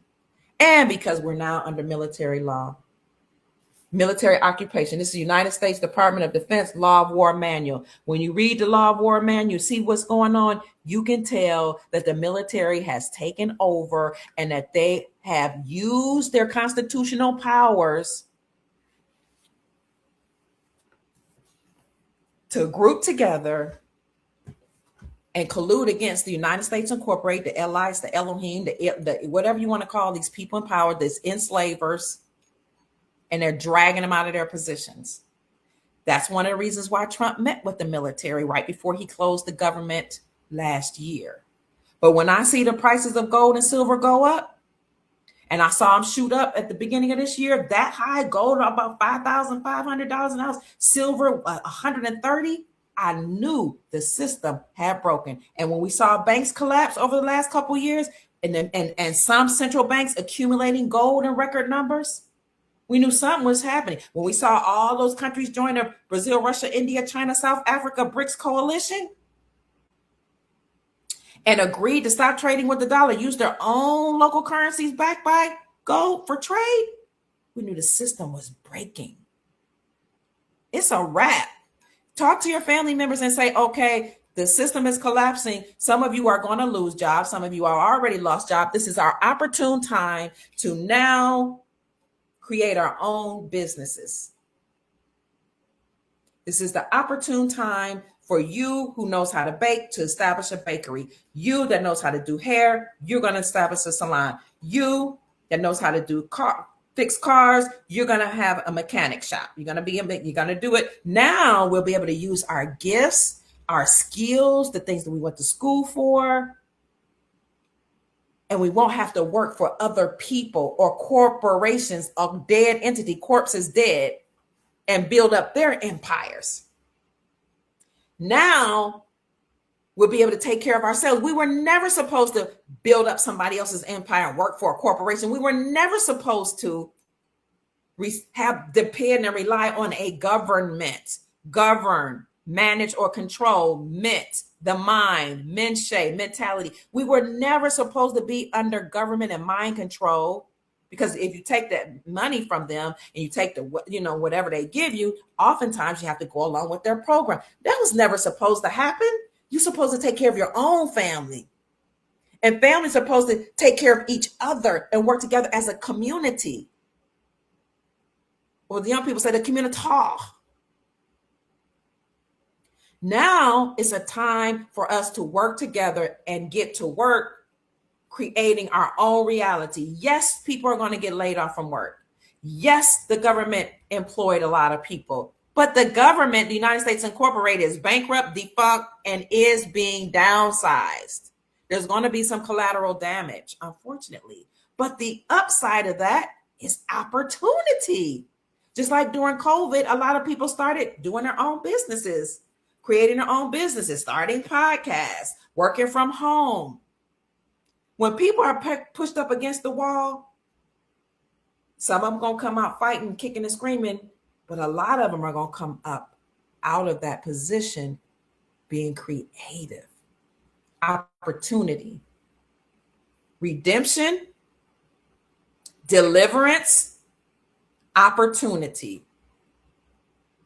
This is the Corona era, where the crown chakra, corona means crown, is being activated. People are rising in consciousness. People are saying, I'm not going to be a slave anymore. People are saying, I know how to create my own job. I know how to create my own wealth. I no longer want the dollar, the USD that's declining in value. I'm going to get me some gold and silver. So let me just pause here. You can go to your local coin dealer, but if you want the best prices, I would encourage you to call us at Miles Franklin, call my affiliate, Miles Franklin Precious Metals Company. Get you some gold and silver. Call them at 952-929-7006 or send an email to info@milesfranklin.com and let them know that Dr. Kia Pruitt referred you, and you will get the best prices in the industry. Let me tell you something I learned from Andy Schectman, the CEO and co-owner. He owns it with his dad, David Schectman, of Miles Franklin. Andy taught me a long time ago, don't look at gold and silver as an investment. Stop that mindset, Kia. Gold and silver is wealth. When you look at gold and silver as wealth, you know that's something that you could pass down to your posterity, to your children. It's wealth preservation. It holds its value. That's one of the greatest lessons I learned in my life. When Andy Schectman said to me, Stop looking at gold and silver as an investment. Look at it as wealth. I did a whole paradigm shift. Let me tell you, there's a difference between an investor and a legacy builder. An investor puts money in, right? Speculates, and at times he'll take it out. Sells his positions, try to rebalance things. Sometimes he operates on emotions. Sometimes he follows the herd. They're smart, they're wise. But a legacy builder, somebody that understands and understands the value of the assets that they have, whether it's gold and silver, jewelry, stones, rare earth minerals, clothes, whatever assets you have, a home, land. They understand this is valuable because I'm passing it down to my future generations. They operate differently. They're not moved by emotions. They're not moved by geopolitics. They're not moved by whatever a president does. They're not even moved by wars. They're not moved by what everybody else is doing. They're moved by their mission to preserve the wealth, accumulate and preserve wealth for their posterity. Legacy builders desire to leave a long-lasting impression on the lives of the people that they leave behind. Legacy builders are concerned about future generations. They are not selfish, they are self-full. They care so much about themselves, not selfish, and full of concern about themselves and their bloodline and the trajectory of humanity that they want to leave something behind so that the people who are on this planet, once they leave, can survive. That's a legacy builder. So thank you, Andy, for teaching me there's a difference. Now, he didn't say there's a difference. He said, look at it as wealth and not just as an investment. So people are pulling out silver and gold. Now, I understand those that have to liquidate their assets in order to pay debts because, I mean, you know, heck, everything's high with the war. Oil and gas is high. And everybody's using this as an excuse to just make everything high. They follow herds too, and they follow the market. But when you are a legacy builder, that's what I'm about. Family, wealth, and legacy is who I am. Why are you always talking about money? I'm not always talking about money. I talk about geopolitics, global economics, and all that in order for us to strengthen the family, accumulate wealth, and leave a legacy behind. Not just for ourselves, our bloodline, our community, but for humanity at large, for the planet. Besides, my life path number is an 8. 8 represents wealth and abundance. That's what I came here for. That's why it's in me. It's in my genetics. It's in my DNA. Everything. I raise the vibrations of the planet because I'm concerned about humanity. I desire, and I make sure that we're all thriving. So look at what's going on. I'm telling you, silver and gold cannot be held down too much longer. If you want to get some, send an email to Andy, info@milesfranklin.com. That's INFO at symbol MILESFRANKLIN.com. Ask them what do they have in inventory. They can send you an inventory list, or you can say, this is how much money I want to spend. That's what I did when I just heard from my broker at Miles Franklin. I said, okay, this is how much I want to spend. I either want bars or coins. Tell me which one. Oh, thank you, Zinga Morris, for the Cash App blessing. Thank you, Gilberto. Thank you for the Cash App blessing. Which one is which would you recommend? And he knows me well now. He got all my information. He knows how I buy, or what I do. And I'm grateful for that. All of the brokers at Miles Franklin Precious Metals Company know and understand and overstand precious metals. And not only precious metals, of course, but geopolitics. They can answer your questions because geopolitics influences economics. So call Andy Sheckman and Miles Franklin at 952-929-6000. 7006 or send an email to info@milesfranklin.com. My point is there's a break in the system. I can see it when I see silver and gold trying to be suppressed, and I see it going back up. You know, the markets change. They say it's 5 o'clock in the evening because it's 5 o'clock in the evening here, but on the other side of the world, it's actually morning. Silver is $74.96. Gold is $4,604.90. Just a couple hours ago, silver had gone down to $68. It went up $6 in a couple hours. They can't keep holding it. You can't keep holding it down, especially with people.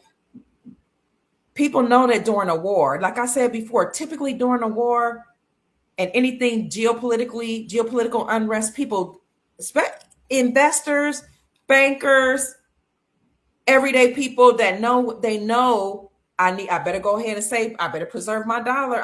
And I better make the best use of it by rushing to gold and silver as a safe haven. Because if I have this dollar in the bank right now, say something shuts down. Say the system completely breaks and shuts down. The dollar that I had left in the bank, I'm not telling anybody what to do, of course. The dollars, the USD that I had in the bank, let's see if it continues to lose value while it's in the bank, or if something shuts down and they try to take my money out or something freezes.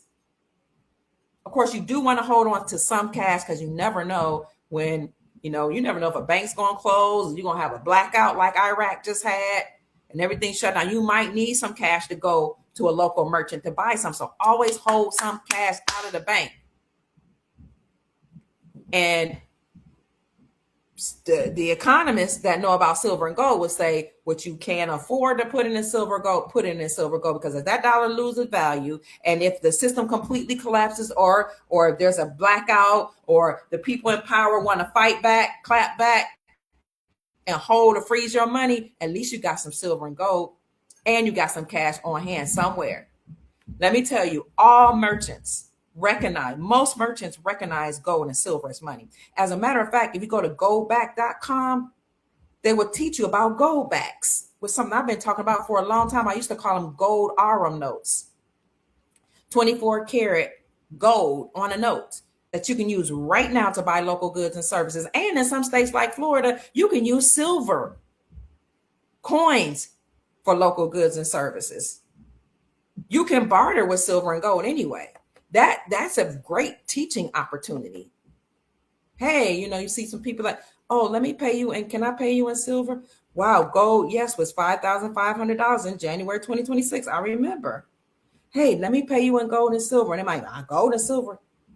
Then you teach them what it is. It's real money. It's lawful money. Article 1, Section 10 of the Constitution for our republic says the only thing that can be used to pay off debt is gold and silver. Historically, we've used gold and silver, even in biblical times. Even, what's his name? Judas sold out Jesus for silver.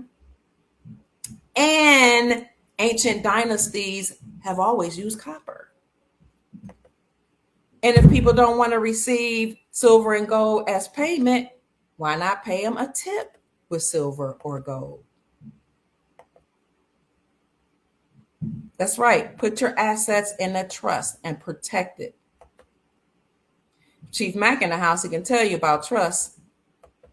A trust holds and preserves your assets, and it controls or owns your assets, and you control the trust. That's what the Rockefellers meant when they said own nothing. What they say?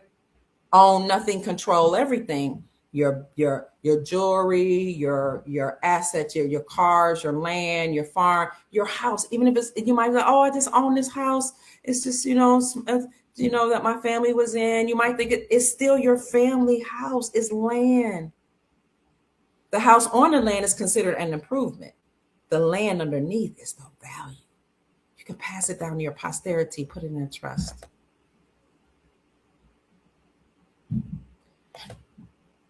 Chicago says currently living the van life, not by choice though. People are really making do the best way they can. CBK says much appreciation for that thinking too For myself, 1/16. However, the elevation will never stop. You're buying silver and gold and preparing for the future. All right. All right, Chicago. You can use any of your people that you know, or you can use my affiliate. You can use Miles Franklin. In fact, I was getting a text while I was doing this from my broker because I'm like, what? I know what's going on, but and you know what? I started 1 ounce at a time. I was on Social Security disability. I was on disability. I was on disability. I had gotten very, very ill not long ago. Well, it was it was some years ago now. I was on disability. I was like, I couldn't work. It's like, what am I gonna do? They're talking. I won 1 ounce of silver from a silver symposium. Oops, I didn't mean to put that up. From Chris Marcus's Silver Symposium, online symposium. What am I putting up? And that brought back memories of my great grandfather, him having silver coins. And I was like, then I just started studying silver. And I said, all I got is enough for 1 ounce. It was $14 an ounce. So every time I got a little money, I would just get 1 ounce. And now here I am today as an affiliate of Miles Franklin. Holy Living said that you sold your car to buy silver. Wow, I hear you. Pin the info for my broker. Okay. Where was it? I probably could do that because I'm on StreamYard. I'm not only on what you say on YouTube, but I'll go ahead and pin in a broker. Chief Mac, are you in the house? So I'm not going to be on long. I could just see that there's a break in the system, and I know silver and gold, they're going to keep going up. If you can, family, get you some. If it's not in your budget, it's okay. You're going to be okay. You're going to be okay. Because even though prices are going up and things are going high and everything's collapsing all around us with these corporations going bust, banks collapsing. There are some people that have humanitarian projects. Oh, speaking of humanitarian projects, I was going to also talk about trusts, different trusts like the King Solomon Trust, the Rodriguez Trust, the Saint Germain Trust. There are Ancient Dragon Society Trust. There are lots of trusts. We're about to have Princess Elizabeth, or I have to email her back or call her tomorrow. Princess Elizabeth is going to be on the show next week to talk about how she is the trigger to release some of these trusts. I've had her on 2 or 3 times. She's going to come back next week to talk to us, which should be a sign to you of how close we are. Let me go to my YouTube channel and pin that. Somebody told me to pin it. Pin my broker. Andy Sheckman of Miles Franklin. You can reach him at 952-929-7006 or send an email to info@milesfranklin.com. Miles Franklin has an A+ rating with the Better Business Bureau. Miles Franklin has been in business for nearly 40 years now. No customer complaints. A+ rating again. All of the brokers are certified. They've gone through extensive training. Andy Sheckman knows them personally and trains them. They know about geopolitics and can tell you about what's going on in the market, so they can help you out. So I'm pinning this right now, Miles Franklin Precious Metals Company. Thank you for whoever asked me to put this up.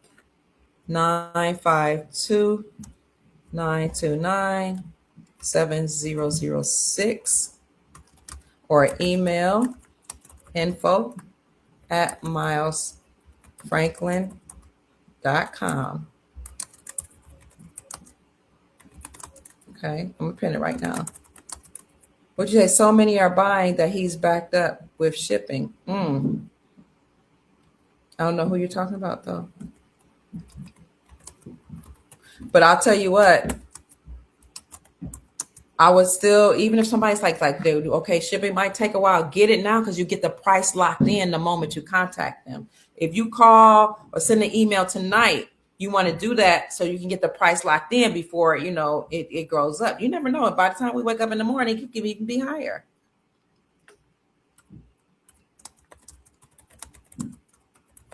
I'm gonna pin this. Okay.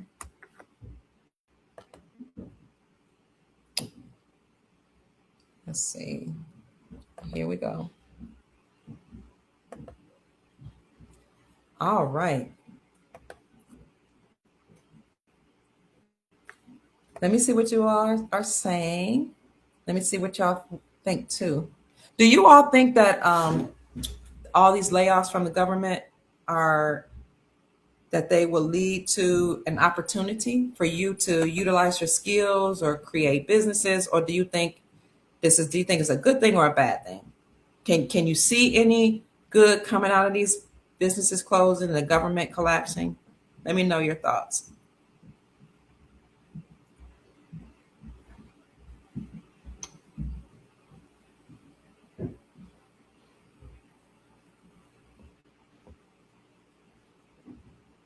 Well, I check.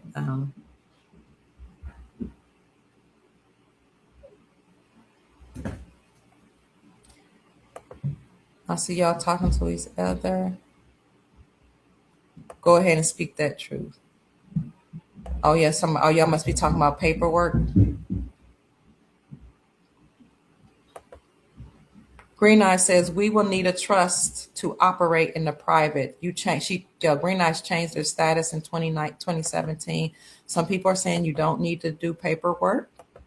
I'll leave that up to people. I don't tell people if they should or not change their paperwork. But I appreciate the conversation very much so. Oh, okay.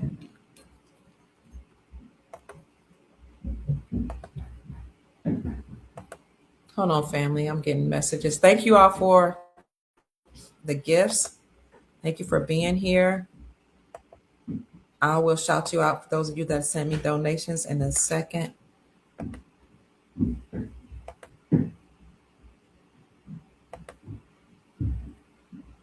Grand evening to you too. The media is trying to ignore this.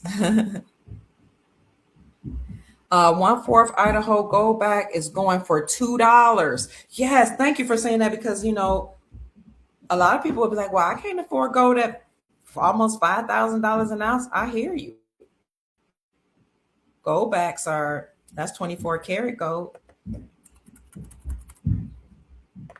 But silver is seen as money too, and it's less expensive. It has different properties. As a conductor of electricity, silver is used in technology, industry, for jewelry, money. It's used in the converter in your car, your cell phones, your computers. Don't throw away your computers and cell phones and appliances, if you can help it, because they have silver in it. They contain silver, family. Let me see what.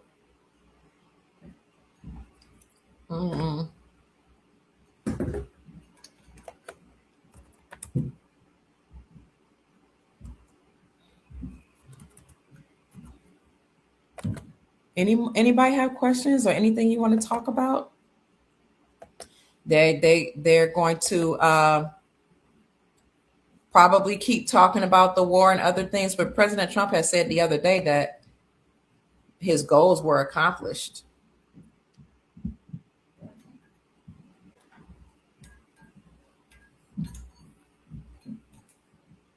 Hold on, let me send this. I gotta send some. Please confirm. Okay, hold on.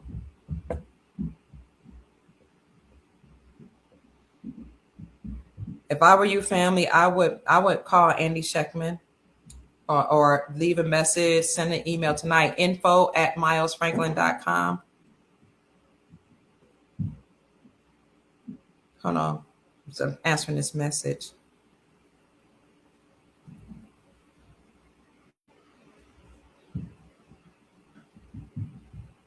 You want to lock in the price now? Because when people start seeing the prices go up or they hear an announcement, if it moves them, they're going to rush. But a lot of people don't rush until they see the prices go up or until the prices reach a certain peak. Because the people then, when they see everybody else doing it, they'll be like, oh my God, this must mean something. And a lot of people say buy high, buy low, sell high. And that's true. But when you look at it as wealth, you ain't trying to sell nothing. You're trying to hold it. Trying to hold your wealth so that you can pass it down to your posterity. But there are times when you might need to make certain decisions. What I'm saying is go ahead and lock in your price. info@milesfranklin.com. And please hold with me. Bear with me. I'm trying to send something.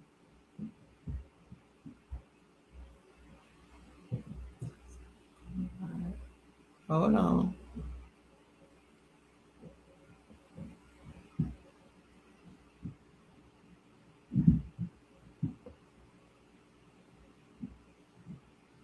Okay. I had to send this message. Is that right? Yeah, that sounds about right. What I'm doing is I'm double checking something.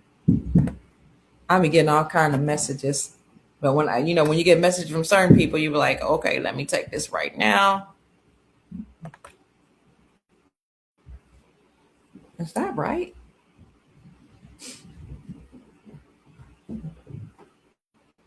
Let's see what you all are talking about.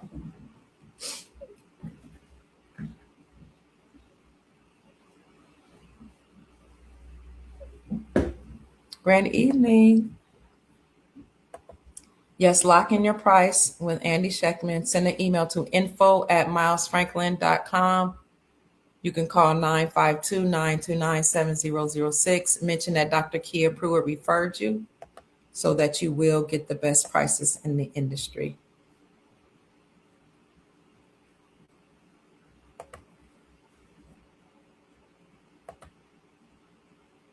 You're welcome.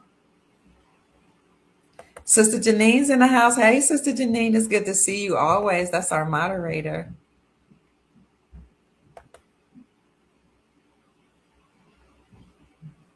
Oh, this is your first time here, Face the Nation. We're so happy to have you. Welcome. We were talking about how the system is breaking and how a lot of people are selling their position. People are liquidating their assets, getting out of silver and gold at a critical time when typically and historically during wars, people rush to gold and silver. So why are people selling off? I postulate or theorize that one reason some of the people are selling off they're selling their gold is because some of them have to get rid of their assets. They're probably trying to flee because some of them have committed crimes against humanity. Some of them are going to be arrested. This is most likely why Trump just sent ICE to airports all over the nations to help TSA. They're going to be arresting some of these people that's trying to get up out of here. ICE, police, the same thing, right?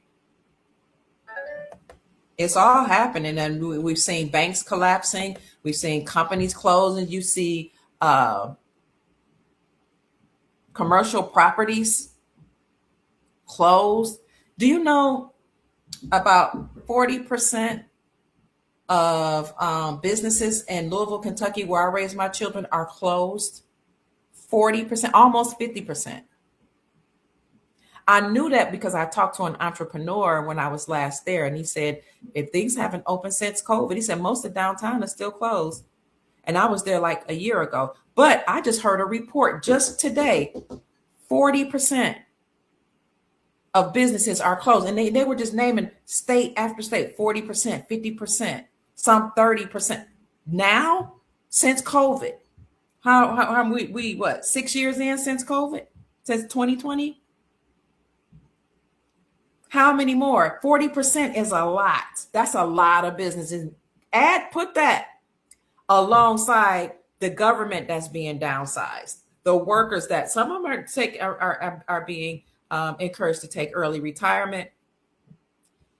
Some of them are working without pay, but a lot of workers are going to be let go because the government doesn't have the money. They don't have the money to pay. Thank you, Sister Janine says, if you want to get a hold of Chief Mack for a trust, contact him at unityin motion45@yahoo.com.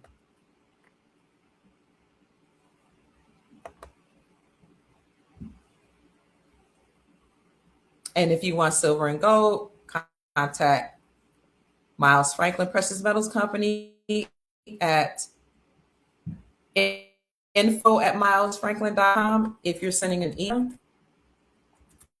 if you're calling 952-929-7006, and make sure you mention that Dr. Pruitt, Kia Pruitt, referred you, or say you heard about Andy Scheckman, or Miles Franklin Precious Metals Company, or Silver and Gold from the Dr. Kia Pruitt Show. Also, if you have what you call the IRAs and you want a gold IRA, you want to roll over your IRA into a gold IRA, Miles Franklin does have that program. And storage too. If you're like, I don't want to keep all my gold and near me, you can call Miles Franklin for a storage program.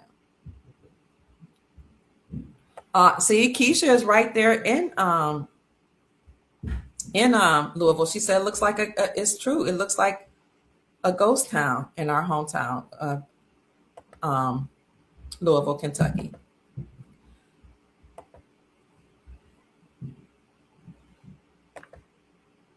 I don't know if Chief Mack's in the house. Does anybody have any intel that you want to share with the Soul Tribe?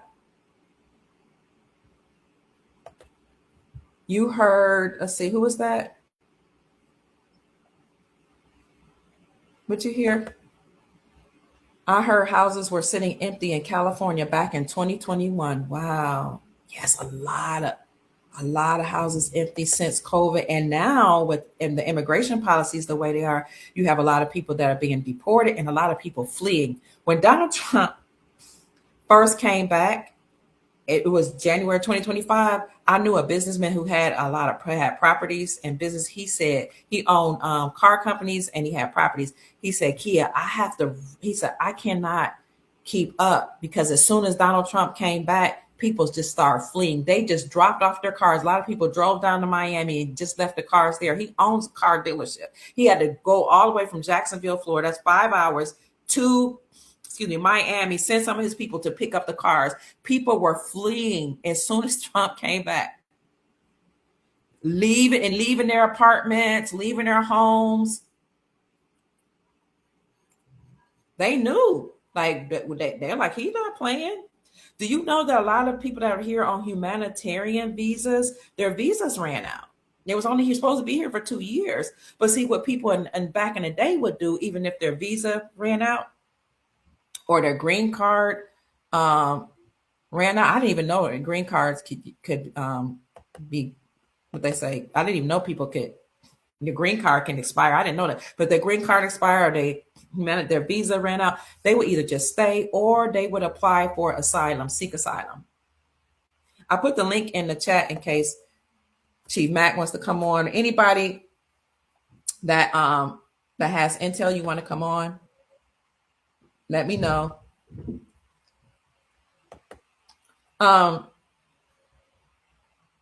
So things are changing, family. You seeing more empty houses? Yeah. When I tell you, people just start fleeing. Whole neighborhoods, whole communities were vacant. Businesses, commercial properties were vacant. But if you hold on to some cash, now cash, some people say cash is still king, even though the world is hurtling or rushing back towards gold and silver as money. most people are still using the dollar, and you want to hold on to some cash even though it's losing value, because when you see some of these properties, you might want to go buy it. When you see some farmland, you might decide to buy it. You might want to build a compound, or buy a compound for your family. You might have saved some cash, and now that gold and silver had gone down, you might say, oh, this is an opportune time for me to buy it. The world is hurling back toward gold as money. Speaking of which, not only has the BRICS, Brazil, Russia, India, China, South Africa coalition coalesced against the deep state and the Federal Reserve central banking system, but Representative Thomas Massie from Kentucky, Chief, I sent you a link, put forth many acts and bills to actually end the Fed. He calls it the End the Fed Act. And the Supreme Court of the United States, the same court that overturned the Chevron doctrine and said that we're limiting the powers of the United States Incorporated, and all those agencies, FBI, CIA, all 445 of them, they're now treasonous. We're considering them treasonous. The next month, the Supreme Court of the United States said that state-sponsored banks can separate themselves from the Federal Reserve central banking system, have their own charter, their own rules, and issue out their own gold-backed currencies. Why? Because states, according to our republic, are countries, and they can do that. The Supreme Court of the United States gave them the power to disband from the Federal Reserve. You got the End the Fed Act. You got Trump putting the Federal Reserve powers underneath the United States Treasury Department. And you got the Supreme Court of the United States saying, if you're a state-sponsored bank, you can disband from the Federal Reserve, have your own charter, and issue out your own gold-backed currencies. And you have representatives, legislatures in America, and 45 states that have repealed or removed the state sales taxes from precious metal sales. Removing or repealing state sales tax from precious metals means you're acknowledging gold and silver as money. You're saying no longer can you put a tax on this, because according to our Constitution, you cannot tax money. These people who taxed gold and silver, took us off the gold standard, committed treason. States have 45 of them. Look, Sound Money Defense League. I see Chief Mack in the back. I'm going to show you the article in a minute. Remove the sales tax from precious metals. They're aligning with the Constitution for our republic, saying only gold and silver can be used as money. No, they didn't have to pass legislation, but they're using the tools of the deep state against them. The government said you got to pass legislation. They're doing that. Just like Trump is using their tool, the executive orders, to dismantle them. The system is breaking. Welcome, Chief Mack. Greetings, guys. What's up, Dr. Kia? How y'all doing, Soul Tribe members? Yeah. Yes, sir. They can't really tax only what they make. They created the U.S. dollar, and so they can tax that. But you can't take anything that's made from the earth, from the Great Spirit, and tax that. You can't. And that's universal. That's universal law. They're gonna try. Now, the wealth that's being dished to the world right now is the wealth that was dished to our ancestors that we created. And the Federal Reserve, the Treasury holds an account with billions of dollars in it from each. When you get our age, you have billions of dollars in this account. And it's the trust that was started with the birth certificate. That's, guys, I keep on saying it, but people not really getting it. That's where all of the wealth is coming from. It belongs to us anyway. They're not giving us anything that the only what belongs. You got to ask yourself, when we have this foreign currency, right? Mm-hmm. Say some people got 50 to 100 million worth of foreign currency, right? When you sell that foreign currency, and I'm gonna ask this question to everybody right here. When the banks purchased their foreign currency, okay? When the banks purchased it, right? And the Treasury is involved, right? Okay, so So where's all of this wealth coming from? Where are they going to get that wealth from to give you? Where's it coming from, guys? So I'm asking you guys that. Where's it coming from? Okay. Where's all this wealth that some people get the two, three, a half a billion dollars? Some people get $1 billion. Where's that? Who's paying you that wealth? Where's it coming from? It's coming from your own estate. It's coming from your own estate. I keep on telling folks that. So guess what?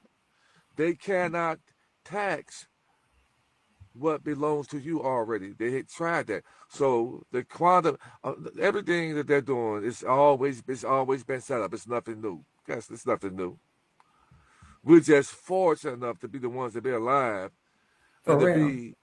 to be alive and to be in this sector right here, to be having an understanding of what's going on, what's going to happen in the future, and we making present days moves so that what people don't believe in now or what's going to happen in the future, we're gonna benefit from it tremendously, man. And that's why I'm saying we should be clapping our hands saying glory, hallelujah, man.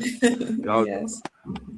we should be happy because all your dark days will be your latter days. We should be saying praise, oh great spirit, oh celestial family, whatever your so-called belief, you should know. We should be in gratitude because so many people don't believe this because You there's never know? been a time right now. So you got people claim they have faith, but they don't because faith is when your eyes don't see what your eyes don't see and your heart don't feel. The faith that you feel in your spirit, you invest in it. Now this is why people are wealthy don't really want to be bothered with people who are not, because the people who are not are spiritually lazy, fruitfully lazy, Oh, faithfully lazy. They only do what these are people that's gonna wait and see what's gonna happen with you before they make a move. But you never went like that. You never went like that. And that's what people 90% of society have been trained that way, to wait around and see what's gonna happen before they jump in. And the people who think like that are never gonna break generational curses, are people that always come with their hand out asking for something for nothing.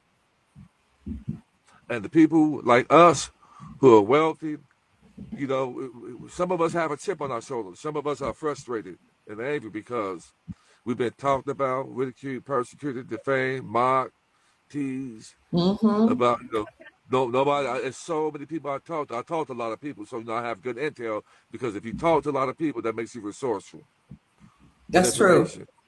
And so many people are telling me stories about the family don't believe in me. The family talk about me. They laugh at me. They think I'm crazy.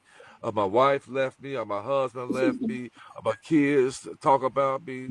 I just get the works. And so when this thing happens, I can see why some people are going to separate from people and not going to allow people to have access to them the way that they would. And let me tell you, guys, we're not the same people. So don't allow people to treat you like, even right now, because right now you have the wealth. So you got to start acting like it right now.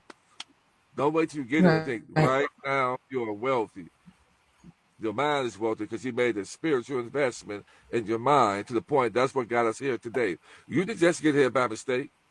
Something led you here. You were on Right. YouTube. You heard Dr. Kids. You saw me on there, heard me, and that connected with you. And this type of conversation don't connect with a lot of people. They don't want to hear. So what's the difference between them and us? That's true. What's the difference? Even there were certain people that you thought would catch this and get it. There were certain people I thought that if I said something to them about this, they would catch it. And when you told people, it's funny. In this day and time, you could be trying to help people, and the people you're trying to help become your enemy because you're trying to help free them out the Yeah, system. That's crazy. They will it become your is. enemy because you're trying to help them. So I mean, the RV, in my opinion, the RV is closer than ever, guys. It's so close, Mm. Doc. This kid, it's so close because there was a courthouse that burned up yesterday in Rome, Georgia. Hmm. And things, it's like things. So there's something massive getting ready to happen. Okay, when did it happen? Soul Tribe and anybody listening, we say that we're living in a simulation. We say that the world is a stage. And so, why is all of this stuff happening so called at the same time? It's because we have a a wicked force behind the scenes, Mm-hmm. and they're playing the only game that they have always played. They're playing the only game that they have always played, and only the righteous and chosen, the set apart, can see this old football play that they keep on running over and over. We know the scrimmage you guys are playing. We know that you're coming with the chaos, the lies, the deceit, deception, the psyops, the hoax. We know it's coming. Bring it. And the goal is here is when they bring that it's for the people. It's to keep the people who are gullible. It's to keep them from ever recognizing that there's a wealth transfer happening. It's not for us because we're already consolidated in our understanding. We're already consolidated. So just hold on, guys. It's coming. Know that they're coming with some chaos, and we should the rights. I would like to say that most of us, at least 90% of us that are here, we got maybe 10% haters that are learning from us in the background. So we get them right there. That we got them right there that won't even like right now. Let me go ahead and like this real quick. Get those likes up, guys. Thank Get you, those likes T. up right now. Get those likes up right now. Y'all on here right now. Get those likes up. Don't be a hater in the background. Get those likes up. Yes. Thank you, Matter of T. fact, Thank you, if you don't hit family. those, if you don't hit those likes, you're not getting. That show you that you don't. You're not in agreement, and you're not going to get no wealth. You shouldn't be on here just ear hustling and not supporting the cause. You shouldn't be on here just ear Mm. hustling. Even the haters, go ahead and like hater. Just don't be a hater. Just go ahead and like. You're the big background. Hey, don't just go there and like the live because you're learning in secret. You got your pen and pad. If you don't want to give people their credit, if you're learning, if you're Mm. taking notes, man, don't do that, man. Give an offering, man. He Don't do said, that. give an offering. Give an offering. Give an offering, man. Give an Thank offering, you, man. T. Get credit when credit due. Get those likes up. Get credit when credit due. Thank you for You the don't hear likes, speak. family. They're hustling and I hustling, and not giving you no credit, man. Come on now. Come on, give some likes, man. You get great intel to keep your nerves down. And Right. man, here you said there was the guy from Coinbase saying something about uh, the that the RV is pretty much going to happen. From a coin dealer and who was also a currency dealer. And when we were like, what? Because typically they're under NDA and they can't say anything about Yeah, currencies revaluing or, you know, they can't speculate. In fact, some of the companies we saw would say demonetize that some of the currencies that the people have, Iraqi dinar, both Venezuela Bolivar, Zimbabwean Zim. Some of you, when you go to some of those websites to buy them, it would say demonetize.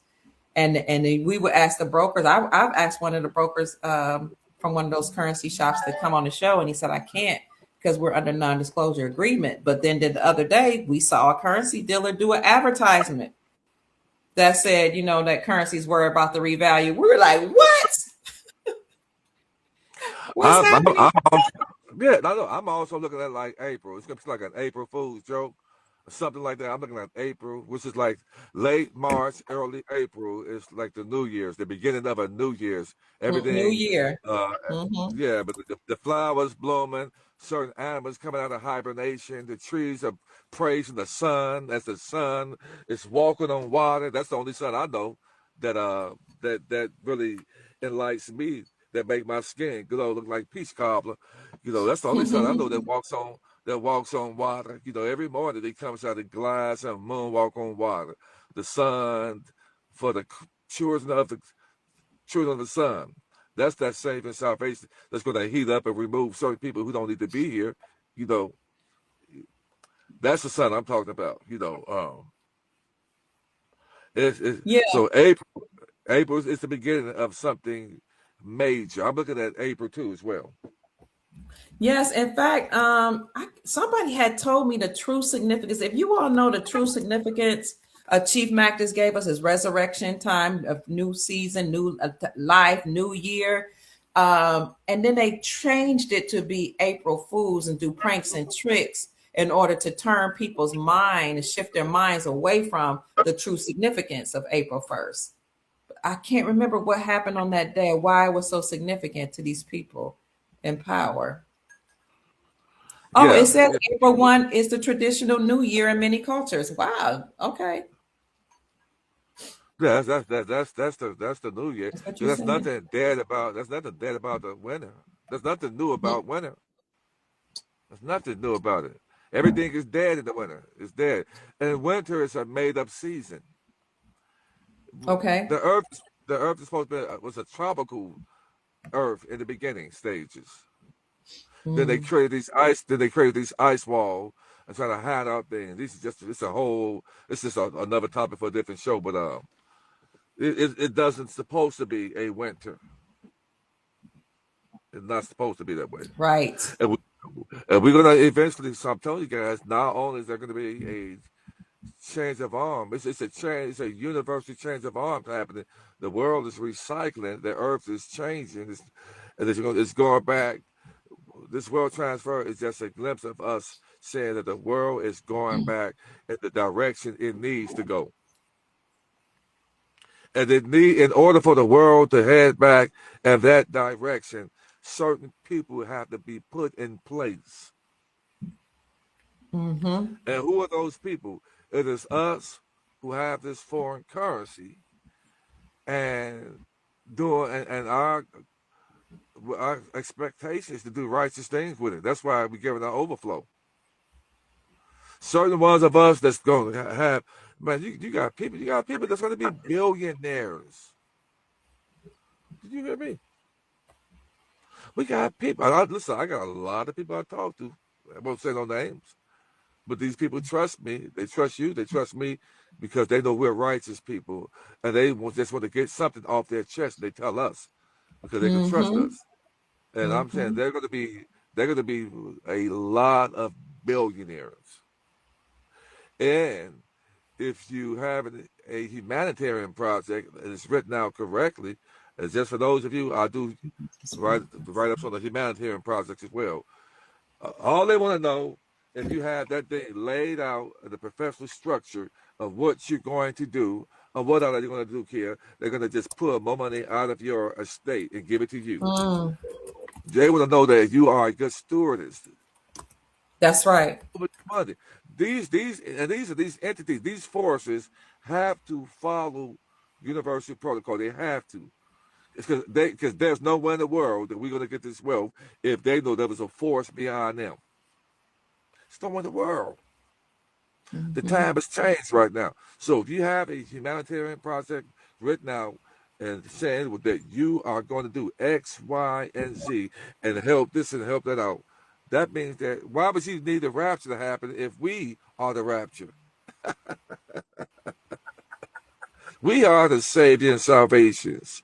We are the Christ that's been sent down here and have been experienced for today's time to be that salvation to the earth, to save people. What you think of the humanitarian process is going to do? It's going to cause you be able to have the funds to open up centers in neighborhoods, make sure the children are protected, making sure that our parks there's no glass, that the parents don't have to worry about their children, and you can hire people, and you can pay them a nice wage.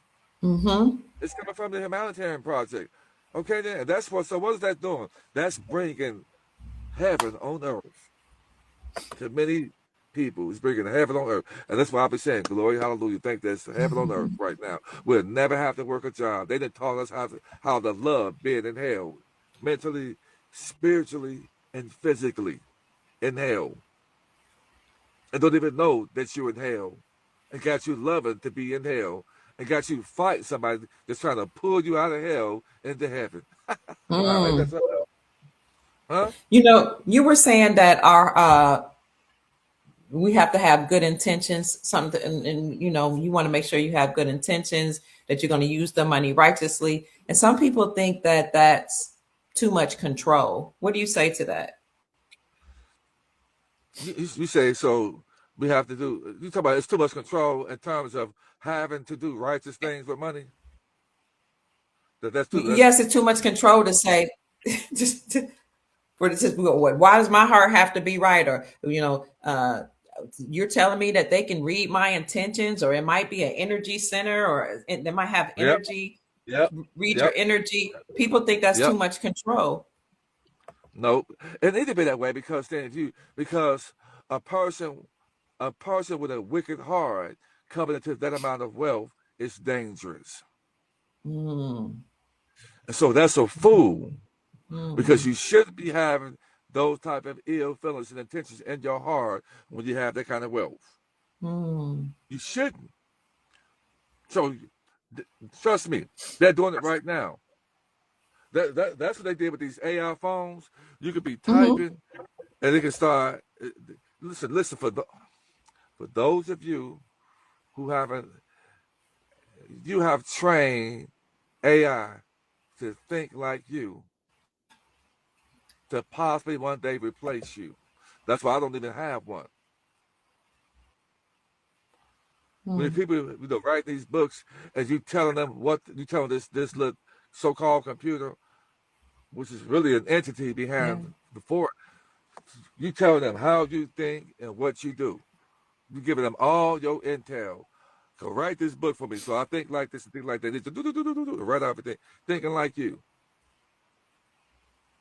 Then these things can act like you and call somebody up and act like they're you. I'm They're telling you, already doing it with like the yeah, fake accounts, Facebook accounts, social media accounts, using your name, using people's names and images and lying to people. They already doing it. yeah. I'm telling people. So I've been knowing about this type of technology for a while.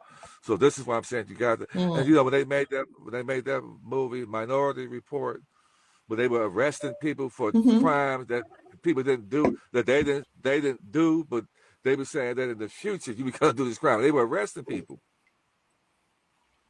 So Mm. you can't have this kind of wealth, man. If you're a hater right now, you hate it like that. Maybe you get enough money. You say, okay, I'm gonna get enough money. I'm gonna do something for this person, right? Man, they know what you're thinking, man. For real. Anything, yeah, anything you done said wicked, anything that you done posted, anything that you done text message, inbox somebody, and something, anything that you done did with. That's why that's a lot of people worry. Listen, let me tell you something. There's somebody worrying sick right now that their hair is falling out Mm. because you shouldn't have done what you did. You got on these platforms and you ran your mouth Yep. and you said things that you shouldn't have said, and you did some dangerous things that a person emotionally sound shouldn't have been doing. And you got a lot of people get on these platforms and you do things and say things that you shouldn't do, and it's permanently there. You cannot take it down. Even though you Mm. take it down on your end, Mm. it's always up. And that's why I keep on telling people you have to be emotionally sound. And that's what the enemy was Mm. doing. The enemy tricked these people and made these people feel cocky and get on these social media platforms. That's Oh. why you don't see rich and wealthy people running their damn mouths on this platform. And if somebody lied to you and said this, then the Mm. enemy was trying to gaslight you to bring you down with them. But that's why I don't, Mm. don't get caught up in going back and forth with people. And especially saying some stuff you shouldn't do, because there have been some people that know that their days are numbered. And these people, if they come into any type of wealth, they know that more than half is going to be taken away because you Hmm. cannot. I tell you, Don't get on these social media platforms and stop following people that's lying on people and talking about it. You shouldn't even want to even put that in your ear gate. What's important right now? What's important right now, people? Family inheritance, family legacy, generational curse breakers. And you cannot do that with a hateful heart, with envy, malice, and jealousy in your heart. And you cannot do that when you are connected to people spilling venom out on these platforms. You don't need that. It's an energy that goes along with that. And where you need to be is either with me and Dr. Kid and any other social content creators who are speaking love, honor, respect, high vibrations. That's where you need to be. And anybody that's doing anything different, your days are numbered, because you shouldn't be having any type of jealousy toward anybody when you know that you're getting ready to be wealthy. Does that make sense? It's an oxymoron. I hear So you. this is why you are a fool. A fool and wealth is like oil and water. It don't More than mix. water. It do not mix. So yes, if you got evil intentions, you have to clean your heart. These people are going to be, I'm going to tell you, everybody, listen, there's nothing, you got to be out of your damn mind if you think that you could do something and that they don't know what's going on. Mm-hmm. Mm-hmm. You guys don't know the type of technology they have out here. When you're riding in your cars, they got hidden cameras that are doing facial recognition on the streets, man. Wow. They got helicopters flying in the sky and unseen drones that can aim at your damn car, and everything that has a barcode on it that reading your fucking essence, man. Some people I'm trying to tell you guys this stuff, man. Mm. She knows a lot, okay then? So I keep on trying to tell y'all, man. Mind your damn business and stop being hateful. Because now they can read your energy. Because you don't realize they have a weaponry machine that can aim at you, and based on the aura, see how much protection you have over you and what you don't have over you. Wow. Wow. You know, Chief, you had mentioned you're talking about a lot of things that are metaphysical, spiritual, or whatever, and people in the comment section are agreeing that your heart has to be right. Why would you be given or allowed to have this type of wealth if you're not going to be a good steward, if we don't have good energy, if we're going to do evil with it? So when I say spirituality, I'm talking about like being whole, being complete, being a good natured person. So to go along with that, on tomorrow, I'm going to have Dr. G. You all remember Dr. G? Let me see if I can get it. Dr. G is also known as, is it Dr. Naila Gillum? She's from the original House of Reawakening Minds. She used to be a pastor. She had a congregation and everything, a church when she's a minister ordained. She's going to talk about the relationship between wealth and spirituality. And the reason why I wanted to talk about that, well, this is Women's History Month, so I wanted a beautiful sister to talk to us and come on. When I mean sister, I mean a woman, period. She was a pastor. She said, the place of worship that, place where, I used to have church, the place has changed, but the mission remains the same. Because when you come from a spiritual core, when you have spiritual philosophies, when you're a good person, you love humanity, you have the same message no matter where you go. But she's also a wealth ambassador. So I'm like, this is the perfect person to bring on here. So if you all know Dr. G, I was on her show the other day. She is the best friends with Grand Sheikh Taj Tariq Bey. He's the Grand Sheikh or Grand Teacher of the Moors. She is the co-host. She and he host the show, the official House of Reawakening Minds. She's going to be on my show tomorrow on the Dr. Kia Pruitt show. I'll drop the link in the chat at 2:00 p.m. Eastern Standard Time.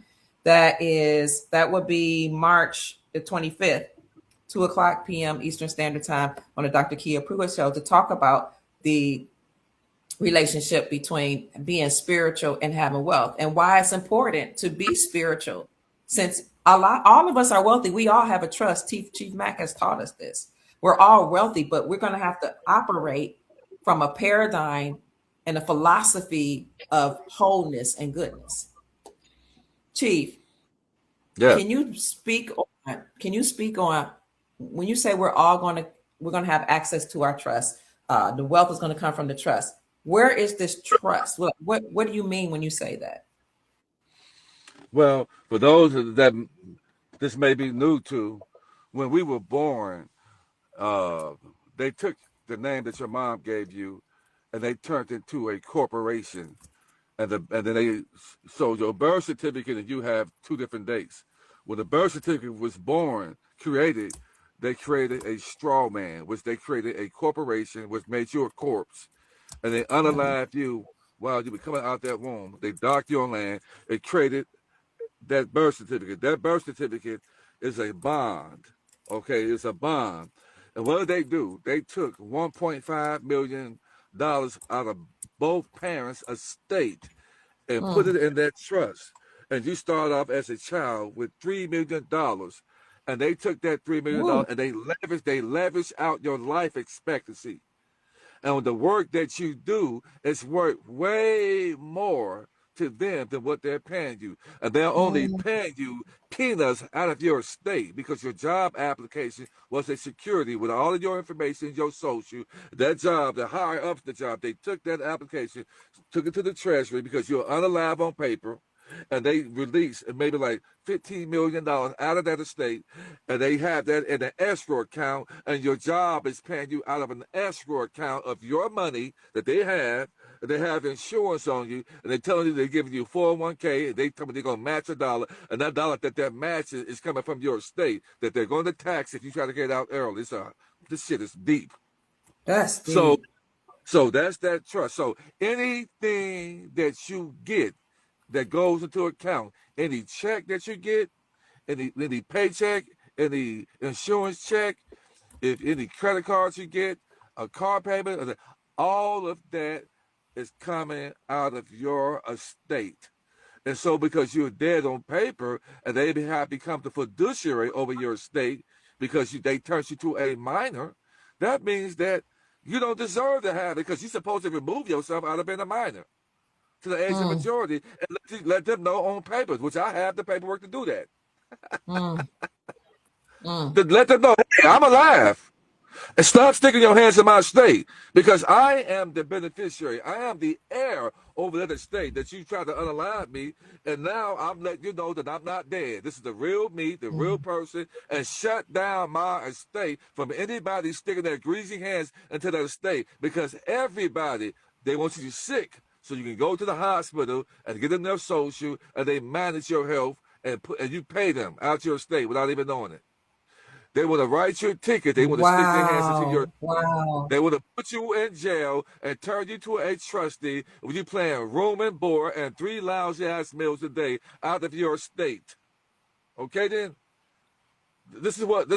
So Mm. this is hell. Mm. So we have these entities in skin suits that came down here and put us in hell, and we are okay with that. We argue with each other because we're in prison, don't realize we're dead on paper, and we going back and forth with each other because we can only see each other. So we want to fight and fuss with what we see. And all this time, my mind, I know this. So I said, I can't. So I had people try to turn against me. But I said, the Great Spirit is allowing that because He's removing everybody away from me because I'm deep in my thinking and my Right. understanding. I know these things. And so things that was meant to harm me, uh, make me, take me out, it didn't happen. Just the opposite happened because I'm connected to Source, Mm. because I have a deep understanding, and when people are asleep, I'm up. I'm up 2, 3, 4, 5 in the morning because that's the most peaceful time because ain't nobody up causing ruckus, Yes. and I'm talking to myself. I'm in and out of sleep, and then when I sleep, I'm coming out my body. I'm going places. I see my mom. I'm talking to them. I'm making business deals. Mm. Music is formulating in my head that I'm gonna produce and play. It's the most. It's when I'm most innovative. It's at nighttime. It's peaceful, Mm. and so the world. I know that things are going to change. My body's doing different things. I Mm-hmm. mean, you can't even talk to people about this stuff because it's crazy that things happen with me. You can't even talk to people about. You can't talk to people about that. The world. I know the world is changing because In the past 5 years, I've been having things happen to me that, it's just blowing me away, but I'm taking it. Mm. So guys, get ready, get ready, get ready, get ready. Get Get ready. ready. Yeah, you should be rejoicing. You should be clapping your hands because where we're going, over 90% of the people in the world are not going. Man, come on, That's man. right. That's right. I'm excited about life. I'm happy. Not so much about me doing because I'm making people smile already. Yeah, we're making Yes, you people smile are. already. And so for any haters out there that said things that mad at Kia, well, she's only doing be mad. Don't be mad at her. She's only walking in her purpose. Absolutely, Chief. I'm only walking in my purpose. Absolutely. We were sent and mandated to be who we are today, and we answered the call. That's Many right. are called, but few The are few are chosen. chosen. That's right. Many have called and failed the test and didn't want to answer that call because they didn't want to stand out by themselves and alone. They were afraid Yeah. to be by themselves because they were going to be alone. But we didn't care. We answered the call because we were chosen and mandated. So there are rewards that come with that. And this right here, what we're doing, there is what you call kingdom points. Guys, Come on, everything Chief. is called points. And I've been saying for a long time, I knew a long time that I wasn't impressed with pleasing people. But I Mm. know that when I step out, every move that I make is being watched. So when you people see you doing things, I'm just performing because I want to Mm. fly. I want to pass that test with flying colors. I know that everything I'm doing, that when I lose this ghost, because one day we're not going to be here anymore, are we? I That's think about right. my, my great grandma, my Unless we're gonna grandmother. live forever. I hope I do. Well, right now, in the Bible, when it was talking about, the streets of gold, the people being able to live right now, I'm here to tell you that that time that time is closer because of the man bears being released. The Bible is a book, metaphor, but it's a pleasurized Mm-hmm. book that's been turned into Mm-hmm. an allegory. They got truths, a lot of truth in there, but lies in that mixed together. And so you got to really understand that Yeah. book. And it's not written in chronological order. And it's like I said, they turned into a Mary Had a Little Lamb story. Mm-hmm. And the book Mm-hmm. was really, to be honest with you, the book was really about the indigenous and indigenous people of the whole planet, at one point.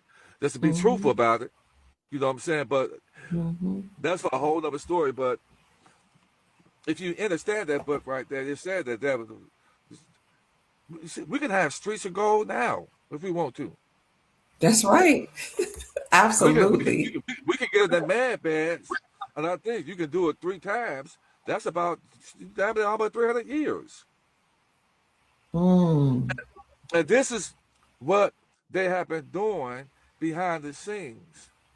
When these entities are masked in these skin suits, they're living for all these years, which makes them very cunning, makes them Mm. wise, very wise. Just think Right. about if me and you lived to be 300 years and we got in the machine and they made us younger, we changed our whole identity and our name and moved to a different country and then came back and we Mm. young Mm. and and they made up a whole profile saying we came from this family because they do this stuff. And you in a 30-year-old body with a 300 Mm. year old mindset. That means you don't respond. Right. You Right. can't be around regular people. You have to be a chameleon and act like you are smoke some angel dust because to believe in this Mm-hmm. beast system, you got to be on dope, man, mentally, spiritually, and physically. You got to act like you believe this, like you believe in professional sports, like because all of it's rigged. So these people are good at being chameleon. Wait a They minute. blend in. They blend in. Like me. I mean, I can blend in, Mm. even though I have Wow. my mindset is just so different. You have to blend in because you can't talk a certain way because you expose how clever you are, and people look at you like you're an alien when you don't blend in with them. And that's why a lot of people would prefer to just get along and believe and believe in religion, believe in all this stuff Mm-hmm. because they cannot stand out and be I mean, like a sore thumb, and other people see them. They can't do that. They can't. With me, I don't care. Mm. But the people like that, we're being rewarded right now tremendously. We're being rewarded right Absolutely. now. I mean, it's Hmm. such a tremendous way. So we're gonna have to come together, and the purpose of us having this right there is so that, and whether you have 5, 10, 15 million bucks, you can get your a humanitarian project. You got your, you got. I mean, Mm. listen. There's no way you can have this wealth unless you have a trust. There's no way around it. No way around it. Whether it's from Mm. a bank, which you don't want, whether you get it from someone else, you can do that, or you can get it from me. The people who have gotten that trust from me, I'm with them from start to finish. I've talked to a Mm. lady saying that she paid the guy all this money and he didn't really help her out. And after he gave it to her, he didn't call her. She's trying to call her, he don't return the phone Mm. call. And I talked to this lady today on the phone today, and she said, "But Chief, could I split the payment up through the way?" And I was talking to her. I heard her in the background. She was just crying. I didn't want to say nothing about it, Mm. but she was Mm. crying in the background. Mm. I just smiled and laughed. I just smiled inside and said, "I got you." Mm. In the world, I said, "I got you, sister." And she was just Mm. smiling. She was crying because she finally got relief. She finally said, "I said, listen, Yes. when I do trust for you, I'm going to see you get this trust open at the bank." Hmm. There are people out there that got templates. What a template gonna damn do? Don't mean you don't know nothing. You have to know how to Yeah. execute this thing. And they still sitting on Right. these templates. She got a template of a living trust. And it's just sitting on it. And she trying to Mm. call the guy, won't call her. She paid this man all this money and won't call her. And I said, man, but then she called me and I asked her to call for her. And she's gonna have her trust done this weekend. And she's gonna have a foreign EIN That's number. beautiful, And Chief. I'm gonna grab this sister. I'm gonna help her get this trust open at the bank, and she just wanted to get the trust open at the bank, and that's going to be manifest. It's going to happen for her, and I feel good about that. You know, I feel people saying they really appreciate you, Dr. Care. You know, Thank you, but then Chief. Thank you. I got the email. So if anybody's trying to hate on us, man, you're a plumb fool because it's way to the people outside, the few negative people who are still in hell in their minds. You know, you're doing a Mm. great thing. I'm doing a great thing. We just answered the call, and many of you Thank are you, just Chief. as great. Many of you on here in the comments, you're just as great. And you're not listening to us because you're not no followers. You listen to us because you resonate with what we say, because you are what we say. And that's why we resonate. And we in here, y'all champion, you in the comments because you got a brother and a sister who speak your language. We Absolutely. speak we speak each other We language. speak We ain't got the no same. fans on here. We just got people on here. We just listening because you guys are in agreement. And when two or three are gathered, that's power. There's power there. Mhm. And it's an energy, and it's the energy can't be seen, but you're gonna feel it. You're Chief, gonna could feel you it. speaking of energy that may in life, can you speak on what makes the trust powerful? Because one time you had said something about the EIN being like the life or the spirit of the trust. And yeah, I was the first to say that. Now, I haven't heard, Yeah. but now you got a lot of people trying to like they just so. Listen, I don't claim to be the smartest guy out there, but when you see this world the way I see it, and I haven't never heard that when I started saying the trust, I said, wait a minute, wait a minute,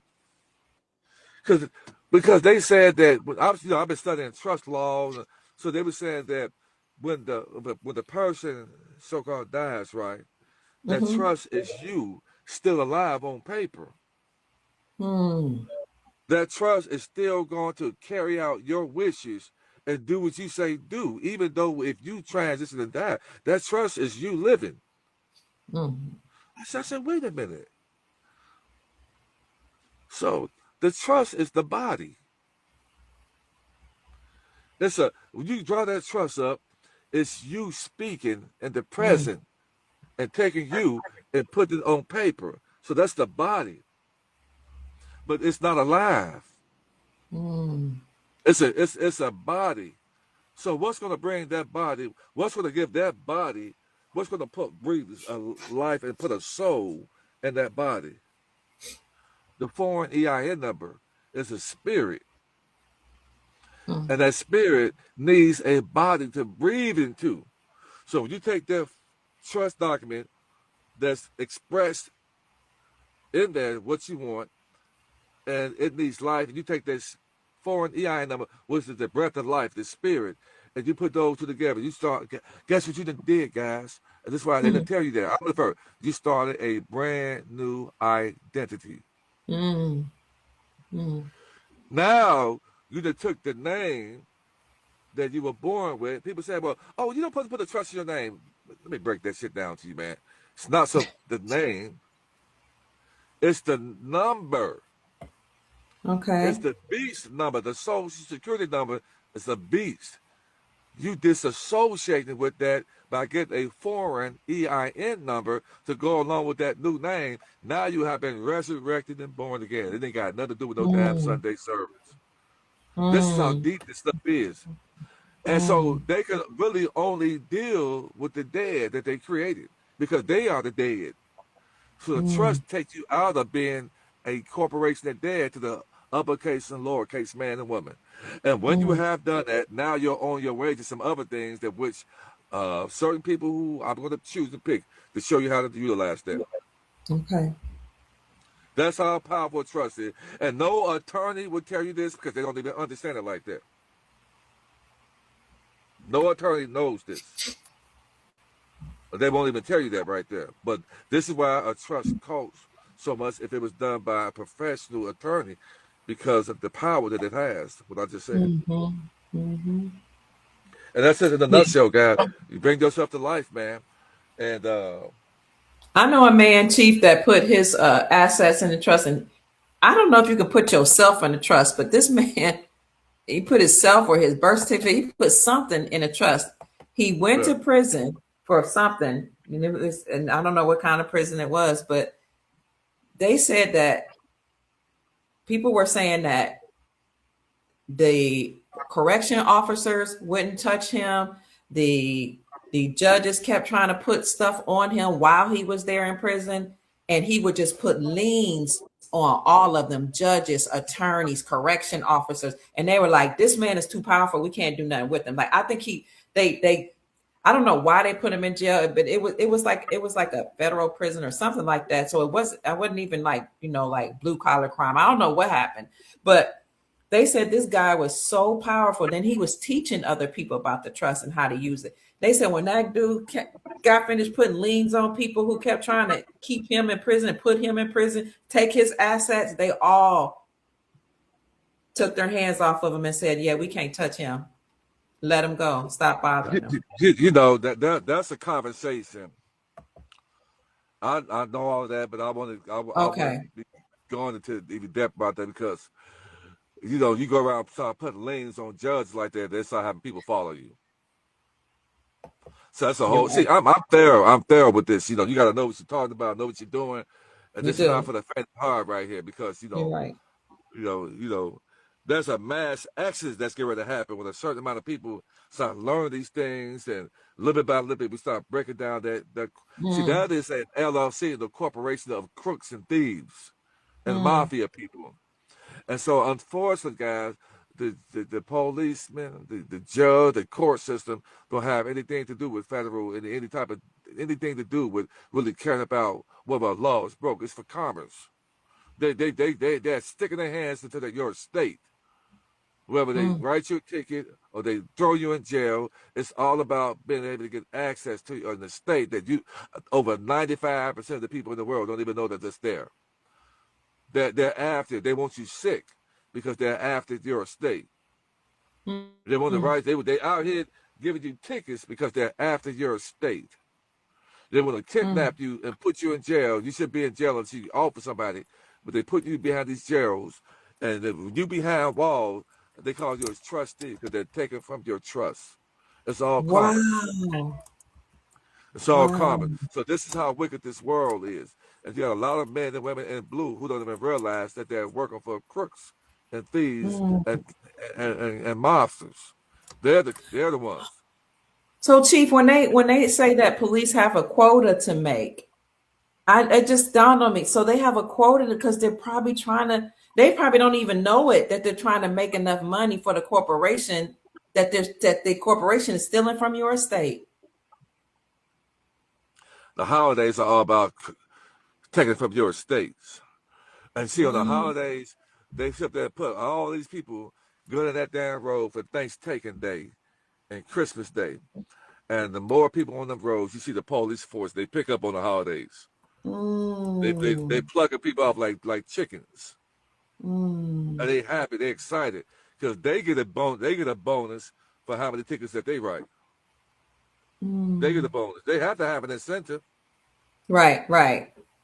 Mm, But you know, certain people are outside the jurisdiction of the police to be able to bother. If the police knew, if the system, because a lot of these police don't even realize this stuff, but if they ran your name in this and they put your license and ran your name and saw something, and your name appeared to them in a certain way, have a good day, sir. Drive safe. And guess what? That was done to me about 2 months ago. mm. I'll just say that much. You know, I when was you on came, the I was on the phone with a friend of mine, and we were talking about police. The police pulled me up. I said, "What the fuck do you want, man?"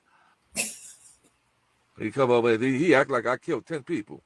mm, Put me up, and that's what makes me angry with the police. They try to ignite and excite you. They come into your car on 100. You know, they skip 10. They on 100. They eyes a buck. Their hands on their weapon. They looking at you for claiming that you ran the red light or claiming you ran the stop sign. And they act like you got 10 dead bodies in your car. they do. Oh, sir, would you mind step out your car? Man, would you mind? For what? Well, Mm, no, I do not give you any consent to search or check my vehicle at all, period. In fact, sir or ma'am, I got uh I got my phone call. It's being recorded. I got people over here listen to every word that you say. You do not have mm, any consent to search my vehicle, period, at all. mm, I'm not stepping out my vehicle. You do not have any consent to search my vehicle. And am I under arrest? No. Okay, then why do you need to search my vehicle? Why do I need mm. to step out? I'm not doing any of that. And in fact, you're scamming right now. Call your boss. Call, Oh, you're scamming right now. I don't trust you. You're scamming right now. mm, Call the lieutenant. Call him right now. They come out, write that ticket, right? UCC 1-308, all rights reserved on that ticket. mm. And move on about your merry business. But Chief, this you is had what they're mentioned doing. the, go ahead. You mentioned the Go ahead. police. I don't know if you saw this, but I was downtown and I saw this sign. I don't know if you saw it at the beginning of the show. And it was on a business door. It says, private property, absolutely no ICE allowed. ICE agents may not enter private areas without a judicial warrant. At the bottom, it says, we do not consent to any searching without legal authority. But when it said private property, absolutely no ICE allowed, and this was on the door downtown at a beauty salon. I was like, oh my God. I thought about you immediately because you always talk about living in the private. I was like, they can stop ICE from coming in their business? But you know what that says right there. The way I see it when you see something like that, and the way that the authorities who know better when they see something like that, Mm-hmm. it says that if I go in there without consent, I'm facing a major lawsuit. That's what Yeah. that says. Mm, mm, mm. And these lawsuits are done in the private. But when you see something Right. like that, it's a certain verbiage you speak. When you start speaking that certain verbiage, then it lets them know that if I take my chances, I'm facing a lawsuit. When Mm, you start talking about their surety bonds mm, that the judge have on them, I'm gonna tell you this. I know too much, man. That's what I'm saying. mm, You know, I know that when I go to court, I go in there and I come right on out. I'll just say that yeah. much. Mm-hmm. I know the little games you play. You can play them games all you want to. How you want to play it? We to play patty cake? Let's go. With the jump rope, we double dutch. Let's do it. I got you because I know what you're after. But I had went to court about 2-3 weeks ago when I walked in there. Oh, that's him. That's him. Damn right, it's me. He's a bad man. It's him. You damn right it's me. Like, get me up out of here. You wasting my time. Mm, You wasting my time. mm, You bet. They didn't want to accept my paperwork because they didn't want to be guilty. So when I knew when I got it, I knew what to say, and I knew what to write on that damn paper. When the judge saw her, she had to leave out the courtroom and go and have a recess 2 or 3 different wow. times. Came back and heard me. They got me up out of there. Got me up out of there. But I'm not playing. I don't need to be governed because I'm self-governed. I'm a righteous man. I heard that, T. I'm a righteous man. And then a lot of people get on these social media platforms and run their damn mouth like they want to feel important. Mm-hmm. But the knowledge that I have is not for everybody. It's not. No. It don't mean you can go out there and just do what you want to do. And so I act like a lot of the stuff I know I won't even dare talk on it because everybody's not ready for this right here. Mm-hmm. Mm-hmm. We're not ready for it. I'm not out here bothering people. I'm not out here just trying to break the law.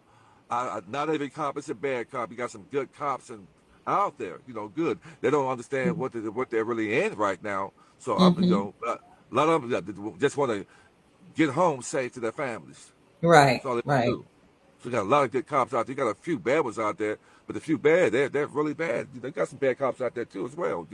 Mm-hmm. Profiling, in the melanated communities, robbing people. A lot of these had their lunch money taken in school. With beat up as they're short. It's for whatever reason like that. But I don't need to be governed because I'm self-governed. I'm a righteous man. I love that. I'm out these streets doing righteous things, helping people. I'm doing things for humanity. I'm doing things right now that the celestial family would be happy about. So are you doing things, people, that the family can look down upon you? Mm-hmm. Are they gonna say you lied on this? One of the worst things you can do is tell a lie on someone. Hmm. That's one of the worst things you can do because that means you're trying to cause chaos in people's life, and that's what you call sorcery. Mm. And people who do that are being judged now. You're going to be judged for that. That's not righteous. Mm. And you think you're going to come into some wealth and you out there doing evil and wicked things? No, it don't work like that. Yeah. It don't work. Sure It's going doesn't. to come back to hunt you. Mm. So that's why I'm saying if you have an opportunity to repent and that person that you have trespassed, that brother and sister that you have trespassed against, you need to be doing that shit swiftly. If you know what I know. Swiftly. Swiftly. And that's your damn problem. People, you think you're cocky. You think that this life is yours to act like a baboon and monkey. It is not yours to do that. You've been sent down here for a reason. And it wasn't to act like a damn fool. Mm. It wasn't. So guess what? I like who I am. I like what I'm doing. Because I haven't lied on nobody. I haven't scammed anybody. And I put my life on the line. I don't have to do that. But can that liar put their life on the line about speaking on the righteous man and woman? Can you do that? Mm. I bet Mm. you can. Can you do Mm. that? Can you? Speak, T. So yeah, so you can't do that. You cannot do that. Because the wicked will flee with no pursuit. And it's too late to run right now because the world is changing over for the righteous people. The righteous are going to get an inheritance, and the righteous are going to hold on to their hand. See, a lot of people are going to come into this wealth and not have themselves structured and set up the right way, and they're going to lose more than half here. Mm. If you think that this beast system going to sit there and lessen people, some novice, because we're all novice at being wealthy. If you Right. if you think for 1 minute, 1 moment, that this beast system is gonna let novice people get a hold of some money and don't try to get half of it, you got to be out your plumb mind. They're Mm. coming. They're coming for us. I'm Mm. telling you that. I was telling you earlier that New York State saying they're trying to take half. So a lot of people who are wealthy are going to be leaving New York City. Right. Watch. So if you think that novice people that's coming into some wealth, that you think they're not going to try to come out of it, so guess how you protect it? In trust. That's how you protect it. So you better Mm. get your trust, whether you have it from me, a bank, or someone else. But just make sure whoever you get your trust from, that they're going to be with you from start to finish. Because there's a lot Mm-hmm. of people look this up. I stand here today because I've had my trust over 3 years, and I went in there and I did all the work, and I've helped so many people get their trust opened up and took them to the bank who have turned against me and lied on me. I've helped these people. I've took them down, and I can tell them to put your life on the line if I didn't do that. You're a liar. Mm-hmm. I took these people down to the Superior Court. I have got documentation Wow. recorded, and I took 2 people down there and said, "Hey, go in there and do it," and they got turned down. And I took that Mm. paperwork and went up there a different day, and that's And favor. did it. It's favor. It's favor. Now these people want to act like, oh, I catch these people going to the bank that I told them got that trust opened up, to the bank that I told them, and my banker told me that. Mm. Mm. So I set up 2 more people on the same day and called these people coming out the bank and said, oh, now, oh, you the man right now. It's amazing, man. It is truly amazing, man. People want to be you, but you should be being yourself. You should be the best at being you, not nobody else. And that's what people's Mm. problem is. But I've learned so much, and I'm happy that I've gone through what I've gone through because it made me a powerful, solid, more wiser man. My life, where I'm going right now, and I'm focused on the people who I know that love me. I'm doing Mm-hmm. self-love, okay then? And Yes, sir. you're powerful not only for what you can do for yourself, but what you can do for those who need you, don't even realize that they need you, that you love. That's Mm. what makes you powerful. Not only for what you can do for yourself. People are in the comment section saying, they hope you pick them to teach them this knowledge. Uh, some people say they know what you're talking about. They're like, he know what he's talking. They're like, I understand what he's saying. I know what he's talking about. So, Chief, if somebody wants to reach you for a consultation, or if they desire a trust, how can they contact you? I'm gonna put it in the chat. That's Unity in Motion 45 at yahoo.com. Okay. I want to make something clear again because I had a lady that reached out to me and said she wanted her consultation feedback, and I sent it to her. But I'm at this point right now. I'm people, y'all don't realize how valuable I am because I can decide to shut down right now and focus on me. Mm-hmm. Don't take me for granted. Don't take Dr. Care for granted. If you don't send me no consultation fee to turn back around and ask for it back. Yeah. Don't deal with me. If you send money for the trust, there are no refunds at all, period. I'm going to cut this out. I'm going to cut it out. Don't send me no If you heard me right now, from here on out, if you send a consultation fee, there are no refunds. Period. Yeah, So don't send me. Because I've I'm done too with plenty valuable. of businesses where I hired people or I did things, and I read the contract, and I knew when I signed it that there was no refunds, and I just ate it. I wasn't disrespectful and saying why that's not fair. You got to understand the terms and conditions. Yeah. Calls, and you get on that damn phone, be acting upon. The calls are going to be recorded. I have people, my business partner, the calls are being recorded. How about that? So if you think you're going to say something slick, Dr. Kidd knows everything. That when I talk to her people, she knows everything. I tell her everything. So there have been people trying to call her and say, well, why are you talking to she? She did this and did this to me. I said, Kidd, that man got a trust. He got the trust and the foreign EIN number. But he made that be because the foreign EIN number didn't come in time. It's not my fault. But that was I had to doing tell them. what I I had to tell several people that the EIN doesn't come from you. I'm like, that's not Chief Mac's issue. Or they'll say, well, he didn't do this and he didn't do that for me. And then I show them the receipts, and then it gets quiet. And I'm like, you have to operate in honor and integrity. You Yeah. can't just go talking about people and saying things because maybe you had a change of heart, or you're not sure if you should spend your money that way. But listen, I have friends that are attorneys and that are trust advisors. They pay thousands with an S. They charge thousands with an S for a trust. And if you think you're gonna be calling an attorney up, asking them open-ended questions, they're gonna hit you up, man, $300-400, man, for maybe half an hour. So Yeah. don't. I have a lot of knowledge and information, man. If you're on that damn phone with me, man, we're gonna. That's the people. When your heart is right, we're gonna talk. We're gonna put our heads together. We're gonna come up with a master plan, man. and Yes. I just want people to win together. But all this being indecisive, and then you think you need some money, you think you're gonna call me up because you just no, that's not gonna work like that. Don't get on the phone with me. Don't don't call me. Don't send me no consultation. If you send money for a trust, there are no refunds. I had a person that got the trust from me, Kia. Mm-hmm. I Mm-hmm. had a person that got a trust from me and some blackout paperwork. They didn't say nothing Okay. about the blackout paper. They was calling me back saying that I don't know what you this is how I'm gonna tell you, this is how off people are. Hmm. This person texted me saying, I don't know what you, Dr. Kid Maria, got going on. But y'all, whatever the authorities came to my house and questioned me about some nefarious acts that you guys got going on.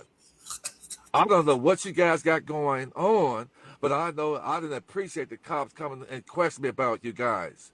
So I'm just gonna say nicely, just if you could just go ahead and refund me for the trust that I don't have. But then when you look right up there above the comments, thank you, Chief. I got my foreign EIN number. I said, look at this clown right here, man. What they Yeah. make these people get this, man? I And so know. I ignored it. So the second time, I sent her a copy of what she's saying. Chief, thank you. I got my foreign EIN number, but you just coming to me because you need some money, but you think you don't come to me and tell me a dog ate your homework type of tale because you need some money, but you think you don't come to me. That's how crazy and foolish people Mm-hmm. are. And that's Mm-hmm. the kind of crap I deal with that makes me angry. And these are the Mm-hmm. kind of people that get on there trying to badmouth you, but I will shoot your socks off you. For anybody who Mm-hmm. slander me and put your mouth, and that's not even saying what the Great Spirit gonna do to you, but that's the kind of foolish stuff that we have to deal with, Kill. Yeah. Yeah. I know. People think I we, used to. yeah, I was so surprised when I would. Somebody said, "Yes, sir. All rights reserved." I would be so surprised when, I would hear some negative comments, and I'm like, or people being disrespectful. I'm like, you're literally getting life changing information. Like, be yeah, respectful. But it just goes to show that everybody's not ready. yeah. And you say this all the time. People that live in the private, they don't mingle with everyday people. They're not common. They don't get all on the internet. They don't share their business. They don't. People would not know how to handle that type of information. And I get it. I get it now. I get it because I've Yeah. met. I'm wealthy in spirit, but I've met some true millionaires and billionaires. And they just move differently. And at first, I would think, why are they standoffish, or why are they very meticulous about what they say, or why won't they just come straight out and say the deep state is evil and it's being collapsed? They are very meticulous with their words. They conserve their energy. They're not. They don't do all that. And as I grow in my spiritual development, I come to understand that you need to be mindful of what you say and how you move. Tremendously, man. This is why the rich and the wealthy are careful. They're not easily angered. Mm-mm. They're calm. Mm-hmm. Because they got people that handle you if you slander them or say this and do that. Because they have to stay calm. Why? Because they Mm. have to protect their offspring's inheritance. I This is why. see. This Mm. is why. This is Mm. when somebody wealthy, when you're wealthy, that you know that the people. My uncle told me this about 20 something years ago. He's wealthy. He said when you become rich and wealthy, he said one of the number ones you have to do is protect your wealth from people trying to get it from you. Mm. Mm. That's a whole new ball game. So this is why you have to stay calm and collective in all that you Mm. do, and you should be practicing on that now, guys. Do you hear me? We gonna enter a whole new world, Mm. a whole new world. When you got these millions, when you don't have to go to work and rob Peter to pay Yeah. Paul, can wake up when you want to Mm. wake up, can help out who you decide to help out. That's heaven on earth. That's a whole. Do you realize how many people wish they can do that? You know how many people wish they don't have to wake up in the morning 5 days a week, 5 o'clock in the morning to get ready for work, and you're tired at night. Your Mm-hmm. kids at home by themselves got to dress and get themselves ready for school, and you working, and you come home tired. You come home, you leave the house when it's dark, and you come home when it's dark, That's and your crazy. family gets sloppy leftovers of you. Yeah. That's not called living. I don't want that for anybody I know, and you shouldn't want that for anybody, yourself, anybody you know. So I'm speaking life, inheritance, abundance, freedom, prosperity, health, and wealth over your life as well as mine, and that no weapon, sin or unseen, is formed against the righteous, which we are. And at any tongue that rises up against us, the snares you set, you are setting up snares for For yourself, yourself. and that's a promise. Mm-hmm. That's a promise. It's the truth. It's a promise, and it's happening already. Get righteous, guys, because you get this money, you got to have righteous hands. It's going to enter into. Thank you, Chief. Chief, I want to thank you for giving me a donation today. I really appreciate Yeah. you for how you take good care of me and how you've helped the Soul Tribe. You are a true, honorable man of God, and I appreciate you. I just want you to know that. I'm saying that publicly. Thank you. There, Yeah. many people have talked about how you sent them money, you've given people food, you've helped people, you've given some trust, for you discount, some you gave away for certain reasons. You've helped people. We saw you on live when you were just doing a live, and some young men came up to you and started asking you for advice. If you were my age, what would you advise me to do? And you when you looked at them, you said, "There's some trust fund babies," and they were. They were like, "Oh, Yeah. my dad does trust." And we even saw you were live one day, and you had to rescue somebody from a group of guys beating him up and trying to take his life. You are a true man of God, and I honor you for that. I just wish there was just more people like that, man. Yeah. Like that. But this is why I'm being put in position, and to be who I am and what I am right now. And I believe in reward and good behavior. And I know Yes. that if the righteous people meet each other, it shouldn't be a one-way street. We Mm, should both equally benefit from each other. And I don't come to the table empty-handed. you And don't. that's how I win. I don't come to the table empty-handed. And that's what's wrong with people. People want something for nothing. And it doesn't add up like that. That's not how you win. You should come to a table with something to give. And a lot of people, especially us, we don't do that. So, but I'm just saying, I'm excited for where we're going, Mm, for the Soul Tribe. It's going to be a day we're going to wake up really soon, guys, and they're going to say that Dr. Kid going to be dressed up in a gold, her hair looking nice and pretty, and dolled up, and we're going to say it is here. I'm going to be it's dressed here. up in my suit. And I want to tell Frank 26, I, Frank 20, you don't do it like I do with the suit game, Frank. He be dressing, don't he? He be Yeah, dressing. but Frank would probably wear like a 44 regular. I'm in a 50 regular. So how about that, Frank? Wow. Wow. I'm in a 50. I'm in a big boy jacket with a small waist. It's all Friends and family. Go ahead.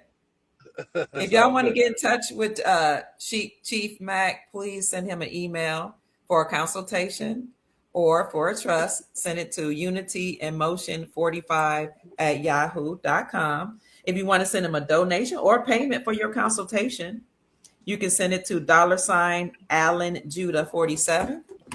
That's $. Thank you, Sister Janine, for putting his email up. That's our moderator. We appreciate you. $, Alan Judah 47. If you haven't subscribed to me real quick, just go to Chief Mac and subscribe to me, guys. I got some really good, heartfelt stories and just the information that really help us mentally, spiritually, emotionally, and financially soon, guys. So subscribe to me, Chief Mac, and subscribe to me there. I may be doing a live tomorrow, but I just let the spirit use me Okay. and just give the people what they need, guys. Okay, Chief, I'm about to pull up that, trying to pull up your YouTube account. Okay, here we go. Chief Mac. So, family, yeah, you could just text Chief Mac on YouTube, but I'll show it to you what it looks like right here. Hold on. We look forward to seeing you live tomorrow, Chief. You keep people laughing when you do your lives. You're very humorous. Yeah, Here it is, right I'm here, funny guy. family. Chief Mac. Got some good stories. Got a great bank story there where somebody actually, Mrs. C, took a trust to her bank, and when they found out she had a private trust, and they They treated her like royalty. She couldn't wait to tell us a testimony and how they were like, well, who sent you here? And she said, well, Chief Mack is the one that taught me this. They were like, well, can we meet this guy? And it was a great bank story. Great bank story. It's really the number one bank story. It is because they even talked to her about the currencies, foreign currencies, helped her set up the trust, took her to the ATM machine, showed her how everything was going to work. They talked about that the trust was a living body. It was, They did. Somebody said, David said, thank you all and good night. You're welcome. I also let me go ahead and remind everybody, send Chief Mack again an email if you want to do a consultation with him to unityemotion45@yahoo.com. And I also want to thank Edward for sending me a donation. And I think I already mentioned Zinga. Thank you for the donation. Gilberto, thank you. Chief Mack sent the donation. Thank you. Brother James sent the donation. Sister Susie, I appreciate you. Who else? Sister Deborah says, thank you for your hard work. You're welcome. I'm so honored that you all appreciate the work that we do in here with the Soul Tribe. And Empress Vale sent me, she said, give thanks to you. Brother Larry said, this is a love donation. Thank you. Thank you all for all the love. Thank you, Sister Rhonda. Thank you, Sister Bessie. Thank you all for the donations for the Cash App. My Cash App, for anybody asking, is $ Mama Kia 13, $ MAMAKIA 13. And remember, silver and gold took serious hits over the last couple of days, but they're going up. I told you when I said tonight, a couple hours ago, I said I'm gonna go live because silver is $68, and that's a kind of low considering in January is 130. So I was like, let me go ahead and go live. And so I set up the live and I was doing some things. 2 hours later, it was almost $75. So it's going back up. Gold is going back up. So get it while you can, if you are able to. Nobody's trying to force anybody because it may not be in everybody's budget. But if you do desire silver and gold or one or the other, contact my affiliate, Miles Franklin. You can send an email to Unity in Motion. Lord, that's Chief Mack. You can see the email to info@milesfranklin.com. Send an email to info@milesfranklin.com. Or if you want silver and gold, you just don't want to leave an email, you want to call them, call 952-929-7006. Let them know that Dr. Kia Pruitt referred you so you can get the best prices in the industry. You can have it sent directly to your door, or you can have it sent to a post office or somewhere like that where you can have to show up and show your ID. It'll be 100% insured. Nobody else can pick it up but you. Miles Franklin also has a storage program. And of course, everything's insured. And if you want a gold IRA, you can also call for that. So that's 952-929-7006, or send an email to info@milesfranklin.com. Let them know that you heard about that gold and silver from the Dr. Kia Pruitt Show, or you heard about Miles Franklin from the Dr. Kia Pruitt Show. And I'll end with that, but I'm going to turn this over I'm going to yield to Chief Mack for final words and benediction. It is a beautiful time to be alive when you are connected to the right people and source. Yes. And we are connected to the right people and sources with us. Get your beauty rest, Kia. You passed your bedtime. It is. Can you see it in my eyes, Chief? Yeah. I'm so tired. It is past my bedtime. All right, Soul Family, thank you so much for joining us. Thank you for Divine Waters and for Janine, Sister Janine, who just had a birthday. Y'all wish Sister Janine a birthday. Happy birthday. Thank you, too, for being my moderator and keeping the chat moving. I love you and I appreciate you. Thank you, Soul Tribe. And remember, on tomorrow, we're going to have Dr. G, Sister Naila Gillum. Her name is Dr. G. She is the co-host of the official House of Reawakening Minds. She'll be on the show tomorrow at 2:00 p.m. Eastern Standard Time. So you want to make sure you make that. Let me show you what that looks like. And then on Thursday, we're going to have Reverend Dr. Latanya Taylor. She is a beautiful woman. Can't wait to get her on as well. She'll be on Thursday at 6 p.m. She is a world-renowned life coach and a spiritual leader. She will be on. So Dr. G tomorrow at 2. And then let me show you right quickly. Dr. Latanya, the following day, Thursday at 6 p.m. Eastern Standard Time. And then the following week, we're going to have Orisha Stone. Orisha Stone is the one who made my jewelry. He's going to be on next week. And we're going to have Princess Elizabeth. Princess Elizabeth is the one who is the trigger for releasing one of those major trusts that you all know about, several of them, because she comes from a bloodline family that's attached to King Solomon and others. So we talked about the King Solomon Trust, the Saint Germain Trust, the Rodriguez Trust, the Ancient Dragon Society Trust.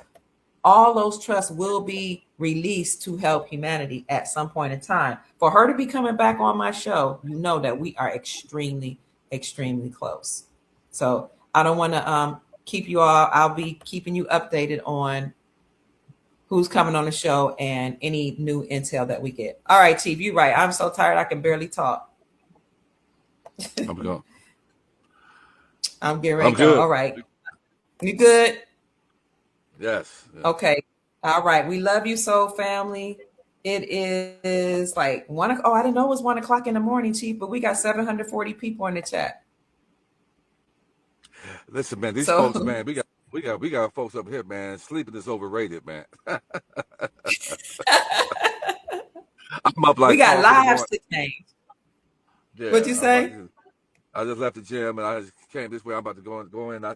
Listen, I'm going here. I'm going to take a shower. I'm going to meditate. I'm going to just think about goodness and how the life is going to change and create my virtual reality into a fruition to come. Guys, do this stuff, man.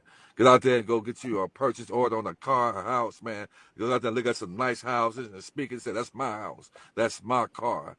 I'm healthy. I'm wealthy. Man, just do these things, guys. It's on its way. It's on its way. All right, Chief. Have a great night. Y'all remember, if you have something you're going to manifest and something you're just trying to figure out and you want to work out something before you go to sleep, tell yourself, I'm going to resolve this issue, or I'm manifesting this. And you might want to play high vibrational music as you go to sleep, because your subconscious mind guides 90% of your behavior. Whatever a part of your programming is what manifests. So program yourself to be a higher vibrational being. Tell yourself you're going to work out your issues, or you're going to come to a solution. By the time you wake up, you'll wake up refreshed with an answer. That's why our elders used to say, let me sleep on it, because they went to sleep intentionally, relaxed enough to hear from God or the ancestors or their higher selves and work out anything that it is that they had on their minds. So that's it, Chief. I love you so much. I'll talk to you soon.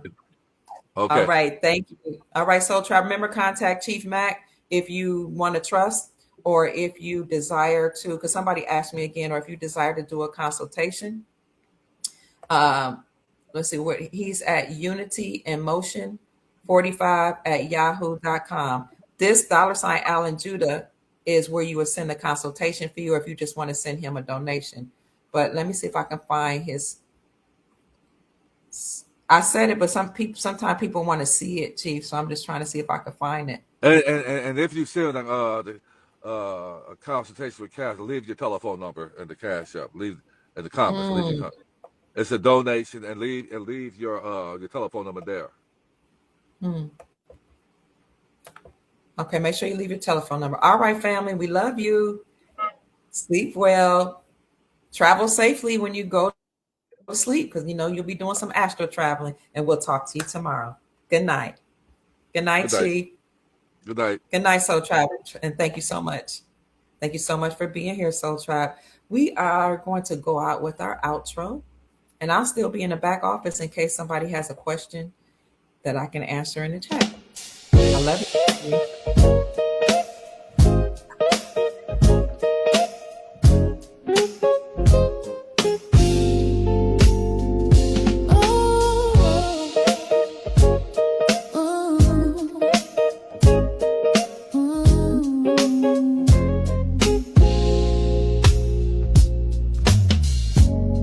Dr. Kia Preet, shining wisdom's light, teaching soul tribe how to see through the night. Ancient scriptures and bloodlines she knows, spreading truth wherever she goes. Soul tribe rising, hear her call, raising vibrations for one and all. Dr. Kia shows the way to a brighter, freer day.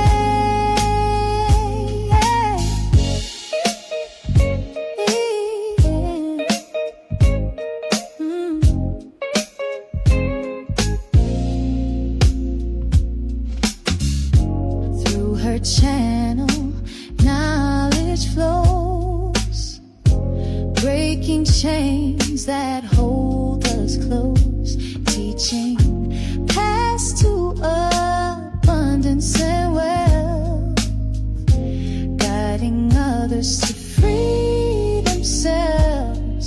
Soul tribe rising, hear her call, raising vibrations for one and all. Dr. Kia shows the way to a brighter, freer day.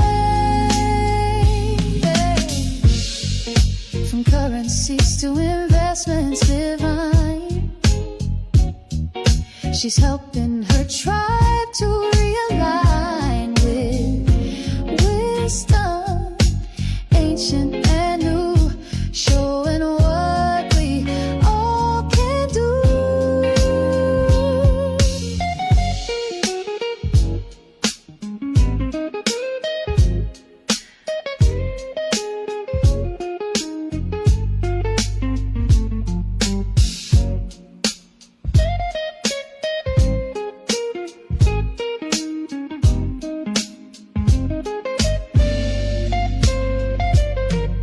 Soul tribe rising, hear her call, raising vibrations for one and all. Dr. Kia shows the way to a brighter, freer day. Soul tribe rising, hear her call, raising vibrations for one and all. Dr. Kia lights the way to a new and brighter day.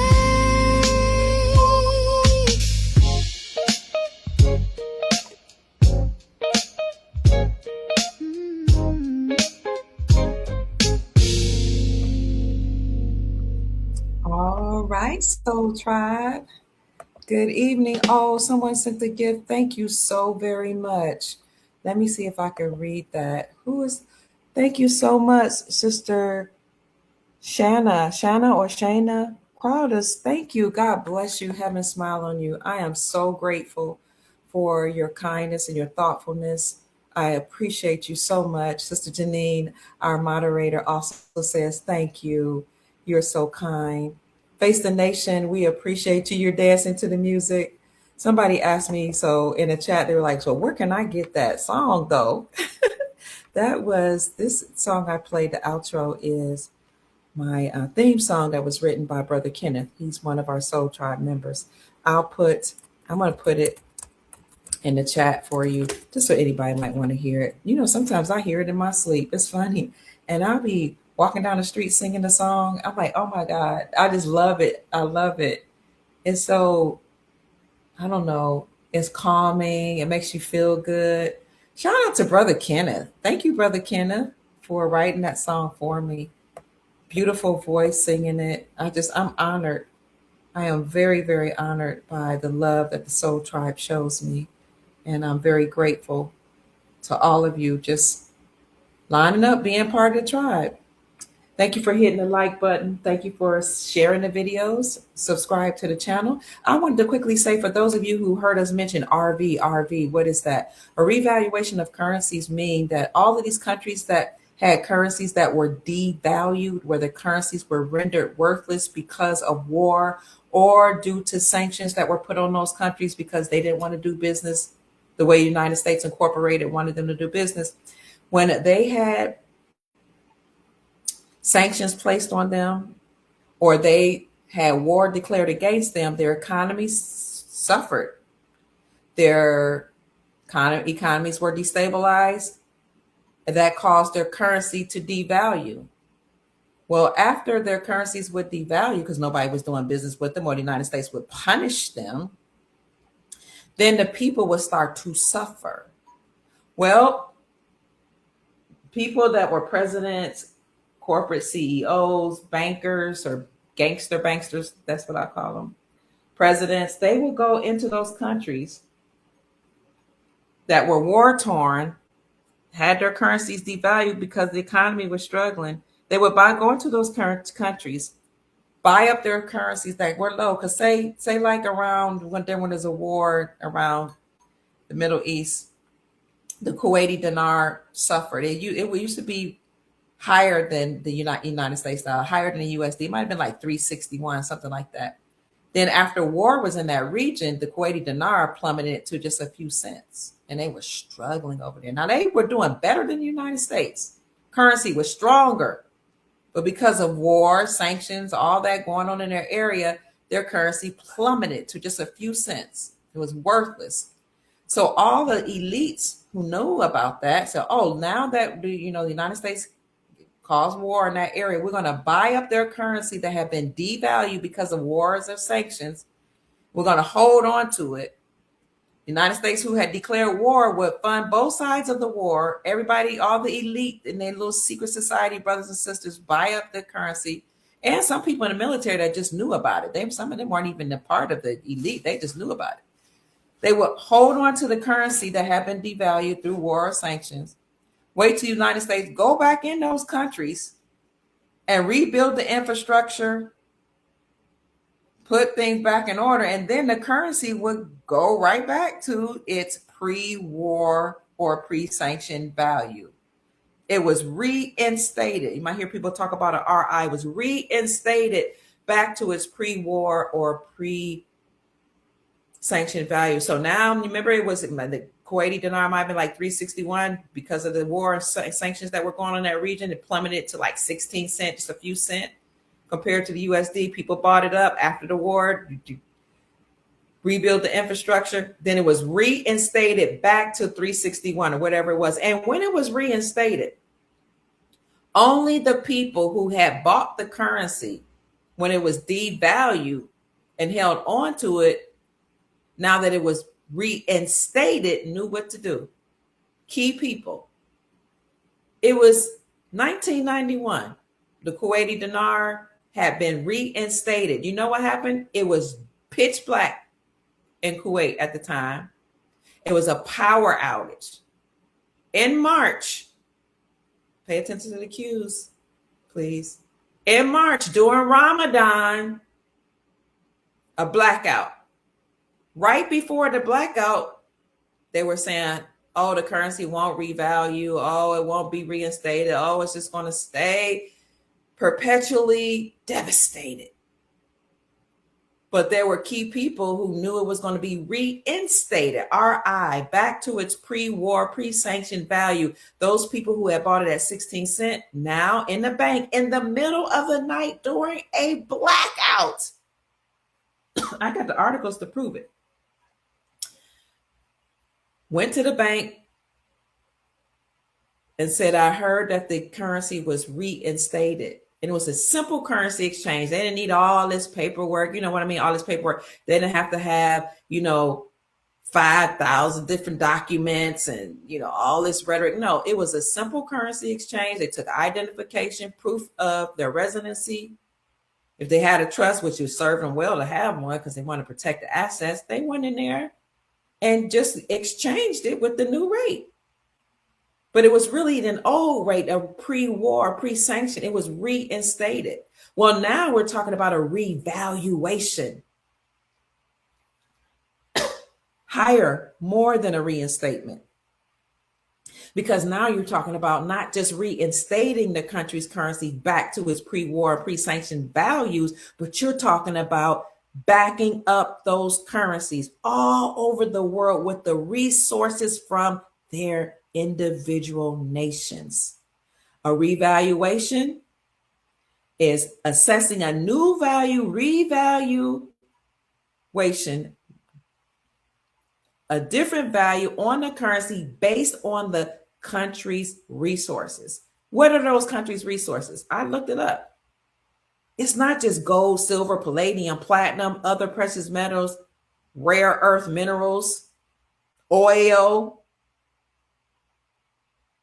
precious stones, but it's also land. Land can back a country's currency. Water, waterways.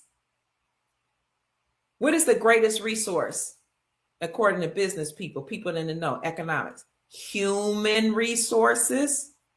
All of these things, agricultural land, arable land, can back up a country's currencies. So countries' currencies all over the world will be revalued because we're having a global currency reset. That's another phrase you're going to hear, GCR, global currency reset. The whole financial economic system is going to be completely changed. Resetting, global currency reset. All countries' currencies worldwide will be revalued. Reinstated back to its lawful value, but revalued because of what? Because most of these countries, and not all of them by now, have returned their stolen money, repatriated their gold back from the Vatican, worked with other countries to return money that was laundered from those countries. All that will back their currencies, as well as the gold, silver, palladium, platinum, rare earth minerals, precious jewels, precious stones, water, arable land, and people that will back these currencies. So if you have bought any of these countries' currencies, many people talk about Iraq, Venezuela, Zimbabwe, Vietnam, other ones. If y'all still here, you can put it in the chat. Indonesian rupiah, Indian rupee. Now, I do have a private group. We talk about the countries that people are sleeping on. We like, we don't want to say this out loud because everybody, some people be like, nah, that's not it. We only sticking with Iraq. We only sticking with Vietnam. So we have a private group. You can hit the join button on any of my videos or just go to the Dr. Kia Pruitt Show on YouTube and you will see the join button. Hit the join button. We'll talk about it in a private group. But these countries' currencies all over the world were revalued. Why are they revaluing? Well, I told you what makes the United States dollar the world reserve currency, with the strongest performing currency in the world at one time. The king dollar, everybody would say dollar's king. What made the dollar, the USD, the world reserve currency was the United States of America Incorporated, the corporation, the fake government that took over our republic, the United States Incorporated, would force all nations to use the dollar the USD in order to get oil from Saudi Arabia. So the United States Incorporated had an agreement with Saudi Arabia to protect the Saudi kingdom. Shout out to Andy Sheckman for teaching me this. The United States Incorporated had an agreement with Saudi Arabia to protect the Saudi kingdom in exchange for the oil. And they would force all nations to get oil only from Saudi Arabia. Why do you think they put sanctions on Venezuela? They got oil too. Nope, can't get it from there. Can't get it from Iran, can't get it from Iraq, only from Saudi Arabia. So they had an agreement, protect the Saudi kingdom in exchange for the oil. They forced all nations to get oil from Saudi Arabia using the USD only. If Gaddafi, any country's leader said, I want to use my own country, I want to use gold, they get rid of them.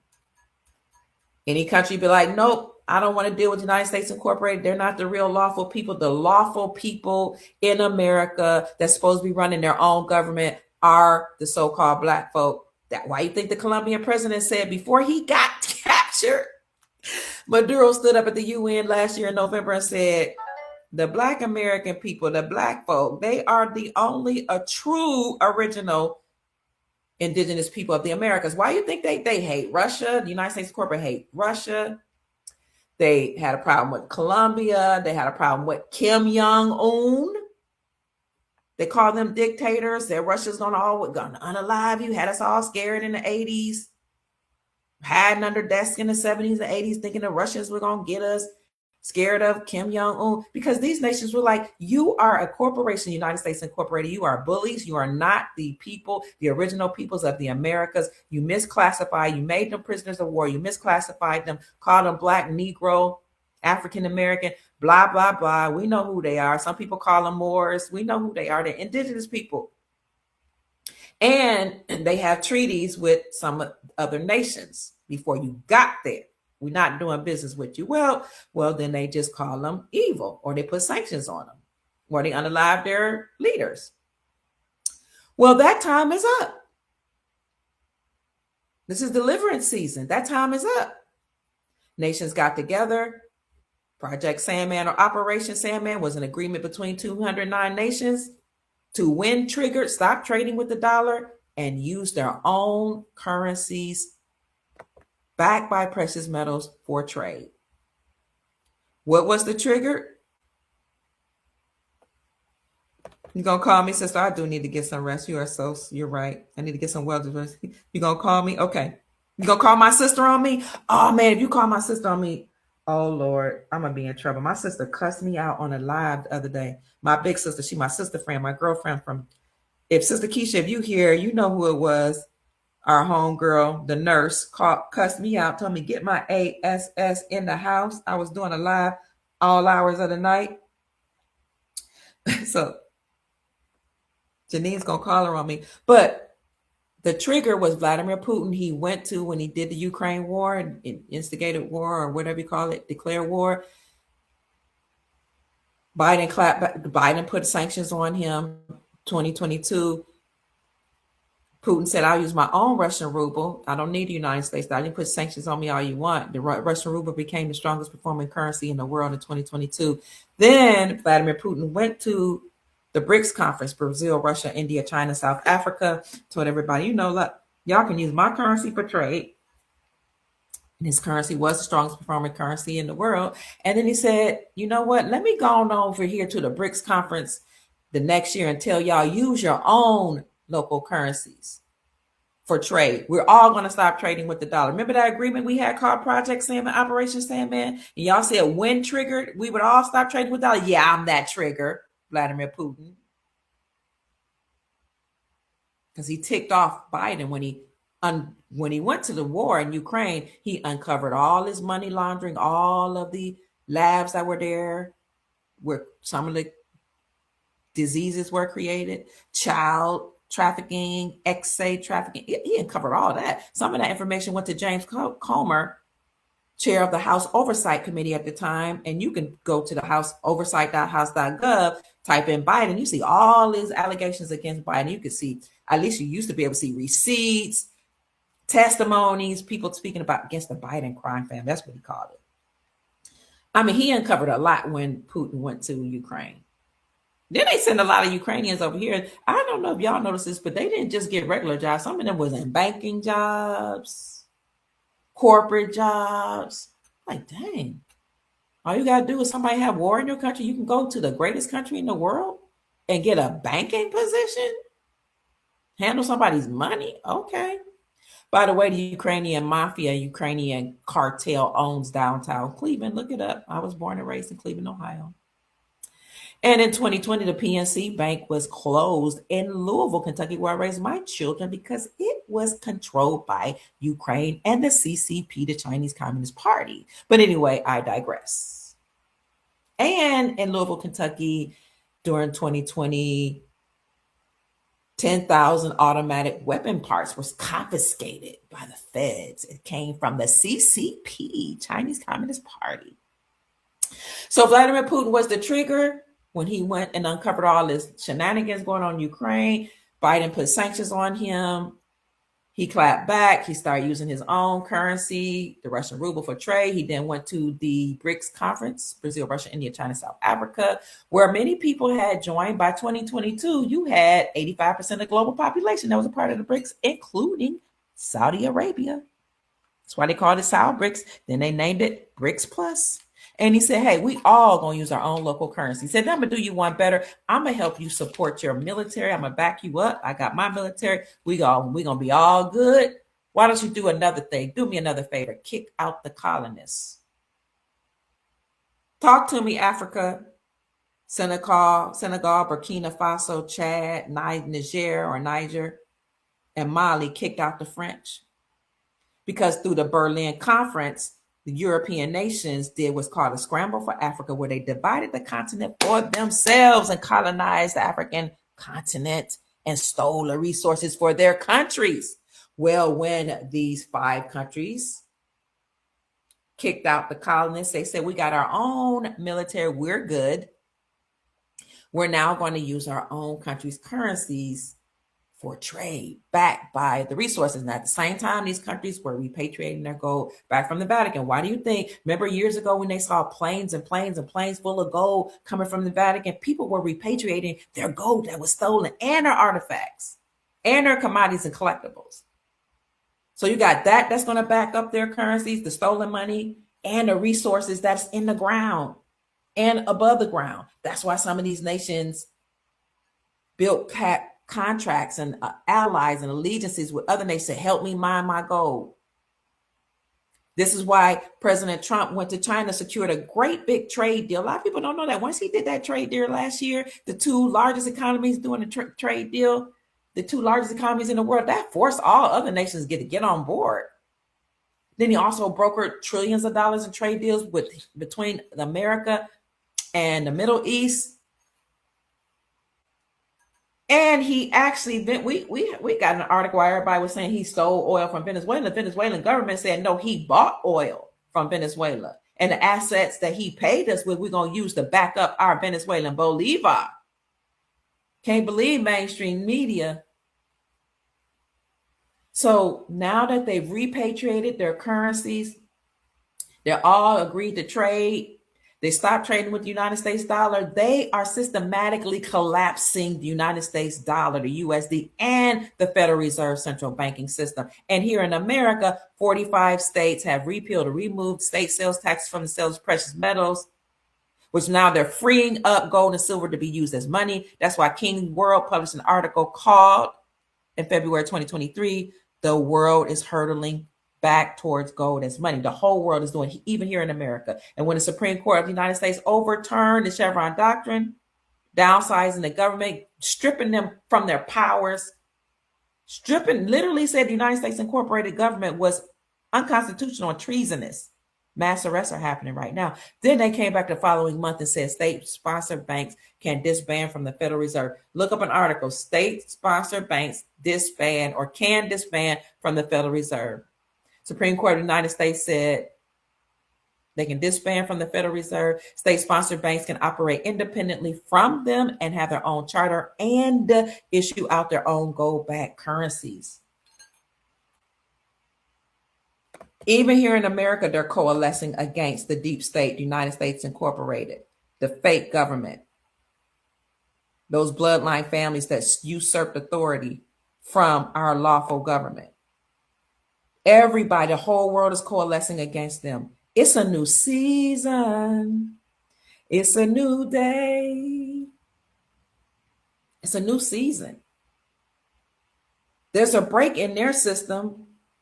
They're being frozen and put on ice, and we're being delivered and redeemed and set free. So now you have a whole new reality where their countries have returned their stolen money. They've gotten rid of corruption. They've had regime changes in a lot of countries. Remember during Trump's first administration that people were doing sword dances in the Middle East, the Queen of England ushered him in front of her when he went to inspect the guard, which is a tradition that she usually does. The guard wasn't her guard, it was the United States military on her land. Who had the big funeral where everybody got these envelopes and notifications that they were on notice and that they were going to be arrested and face military tribunals? I can't remember whose funeral that was. Was that Daddy Bush? All of these congressmen, congresswomen, all of them, presidents, got a notice. You could see it in their eyes when they open up the envelope all at once. They had fear in their eyes. So, yes, you're welcome. Oh, you're talking to Sister Shanna. So now they got rid of corruption. They returned their stolen money from all these other nations. They repatriated their precious metals. They're working with other nations to help them mine the resources. They're doing trade deals, and they have an agreement to stop trading with the United States dollar. And their agreement was all the countries' currencies would be 1-to-1 on par with each other. So you have a worldwide global currency reset where the payment system, SWIFT payment system, is changing. BRICS has their own payment system connected to, I think we said 165 countries. The African nations said we're going to be one nation, have one payment platform. It's called PAPS, Pan African Payment System. We'll have one nation, one payment system. This is after the African nations, and one passport. They're kicking out the colonists, which means they have autonomy and sovereignty. So if you've gone into any of these nations that had devalued currencies that were sanctioned through war or just sanctioned because they didn't want to play ball with the United States Incorporated, guess what? During the revaluation, well, somebody gonna push that button. We're experiencing the global currency reset right now. The system is resetting. That's why the banking system is collapsing. That's why the United States dollar is losing its value. That's why countries are kicking out colonists. When the French conquered African nations, kicked France out, France's economy struggled and went down tremendously. So then the government and the people got rid of the whole French financial ministry, all of them. Now y'all let us get kicked out of Burkina Faso, Niger, Senegal, Chad, and Mali, and tell them we can't come back. Now, how we gonna live? We were sucking off the breast of Africa, but it wasn't just Africa. The Americas were also colonized by many nations. But now we are returning to our sovereignty. So if you bought up any of those currencies that have been devalued and you hold on to them, and then when they get reinstated back to their normal value plus revalued, because now we got to take into account all the resources that's backing up these currencies, then you'll be able to, when it's all said and done, go to the wealth management centers, because the banks that remain will be wealth management centers. Most of them will close, the banks. Then the ones that remain will be Basel III compliant, meaning they will have to recognize gold as a tier 1 asset, have gold in their coffers, and have tier 2 assets, which are foreign reserve notes, which are also translated as foreign currencies. Those wealth management centers will aid you in the exchange in your currencies. Now, we weren't supposed to know about this. It was only the so-called elite and people in the military who happened to learn from the higher ups in the military. Talking about presidents, world leaders, CEOs, banking CEOs, corporate leaders, and regular military men and women who just learned from their buddies what to do.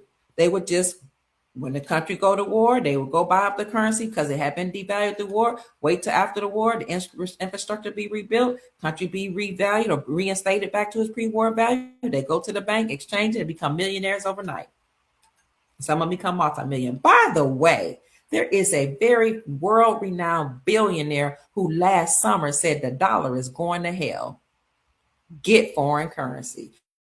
I reported on that when it happened in my private group. So as soon as we hear the news right off the press, we talk about it in the private group. So that's what a currency revaluation is. It's when they're reinstating the country's currency back to its pre-war, pre-sanctioned value. Plus, they're assessing the value of the country's currency now that they have access to their own precious metals. See, the overturning of the Chevron Doctrine didn't just eliminate the powers of the United States Incorporated, it also freed up mines on these lands. It freed up people, countries, and their leaders to being able to get access to their own mines and their lands and their countries. It enabled them to do a lot because now you are putting restraints on the United States Incorporated, who was controlled by or headed by the Pope. That's why they made Pope God. Make you, gotta kiss his feet, gotta get confessionals to the Pope. Remember, the United States incorporated itself in 1871 as a nonprofit religious organization. And they had their own constitution called the Constitution of the United States incorporated in Delaware. Not to be confused with our lawful republic, which is our government, and our constitution for our republic. Their Constitution of the United States Incorporated. We're the Constitution for the republic. I pledge allegiance to the flag, to the United States of America, and to the republic for which it stands, one nation under God, indivisible, liberty, and justice for all. So that's it, family. I just want to talk about a little briefly what a revaluation, that was longer than brief. I got my eyes closed while I'm talking. What a revaluation is for those people that's checking in, chiming in. I had a few people in the comments saying, I'm new here. And so I just want to catch you up to speed. That's what we're talking about when you're going to hear us talk about RV's revaluations, RI reinstatement, GCR global currency reset. And by the way, if anybody's in a private group and you want access to the different terminology, banking terminology, and a glossary of terms, I'll give it to you when we have a meeting this weekend. We do meet once a week, at least live in a private group, family, for anybody that want to know. And then I have well over 100 videos in that private group. But I just wanted to bring you up to speed. I love you all so much. Remember, on Tuesday, no, not Tuesday. This is Tuesday. No, it was Tuesday. It's Wednesday. On today at 2:00 p.m. Eastern Standard Time, I'm going to have Dr. Naila Gillum, Dr. G, on my podcast to talk about spirituality and wealth. And what I mean by spirituality is just having your emotions in check, your mental capacity in check, or at a certain level, in order to be able to manage wealth or deal with wealth, or even know if they even correlate with one another. And she's going to talk about a whole lot of other things. She is from the official House of Reawakening Minds. Please subscribe to her channel on YouTube. She is a great friend of the Grand Sheikh of the Moors, Sheikh Taj Tariq Bey. They both co-host the House of Reawakening Minds. And by the way, years ago when the Pope released Motu Proprio, the letter he wrote to Obama, Dr. Naila Gillum, Dr. G, who's going to be on my show tomorrow at 2:00 p.m. Eastern Standard Time, she and Grand Sheikh Taj Tariq Bey, the Grand Teacher, they were the first ones that I know of that released that information that the Pope had written a letter to Obama saying we got to all stand down. You go to my YouTube channel and look up Motu Proprio, MOTUPROPRIO. And in that letter, Pope Francis says, it's over for the United States Incorporated, Federal Reserve Central Banking System, every single government agency. We all got to stand down. And if we don't, the Grand Army of the Republic will be formed to take us down. He went on to talk about how it was their policy to use African Americans as chattels to pay off their debt. And then they decided later on to use everybody to pay off their debt. To join a private group, here is that link right here. But Dr. Naila Gillum and Grand Sheikh Bey was the first ones I ever heard of. That's where I heard about it from. And it was very enlightening. And here we are now. That was in 2013, 2014, something like that. Here we are, 2026, and we actually see a grand army of the republic, a grand military taking over. We are under military occupation. That's why Trump sent National Guard out under his first administration during COVID and now. That's why we had curfew, and at some point, you can have a curfew again. They have to make sure the streets are protected and the people are safe. They keep sending messages and clues to let you know that there are sleeper cells out there. Chief Rod Hayes told us that, said, take your children out of school. There's sleeper cells out there where they're setting people off. I'm not telling you what to do. I'm just saying that was the direction that we were given by one of our chiefs. So, family, that's it. I love you so much. Thank you for 600 people being in the chat. Thank you for listening to me just ramble on. I'm very, very tired, but I wanted to express what a revaluation of currencies were.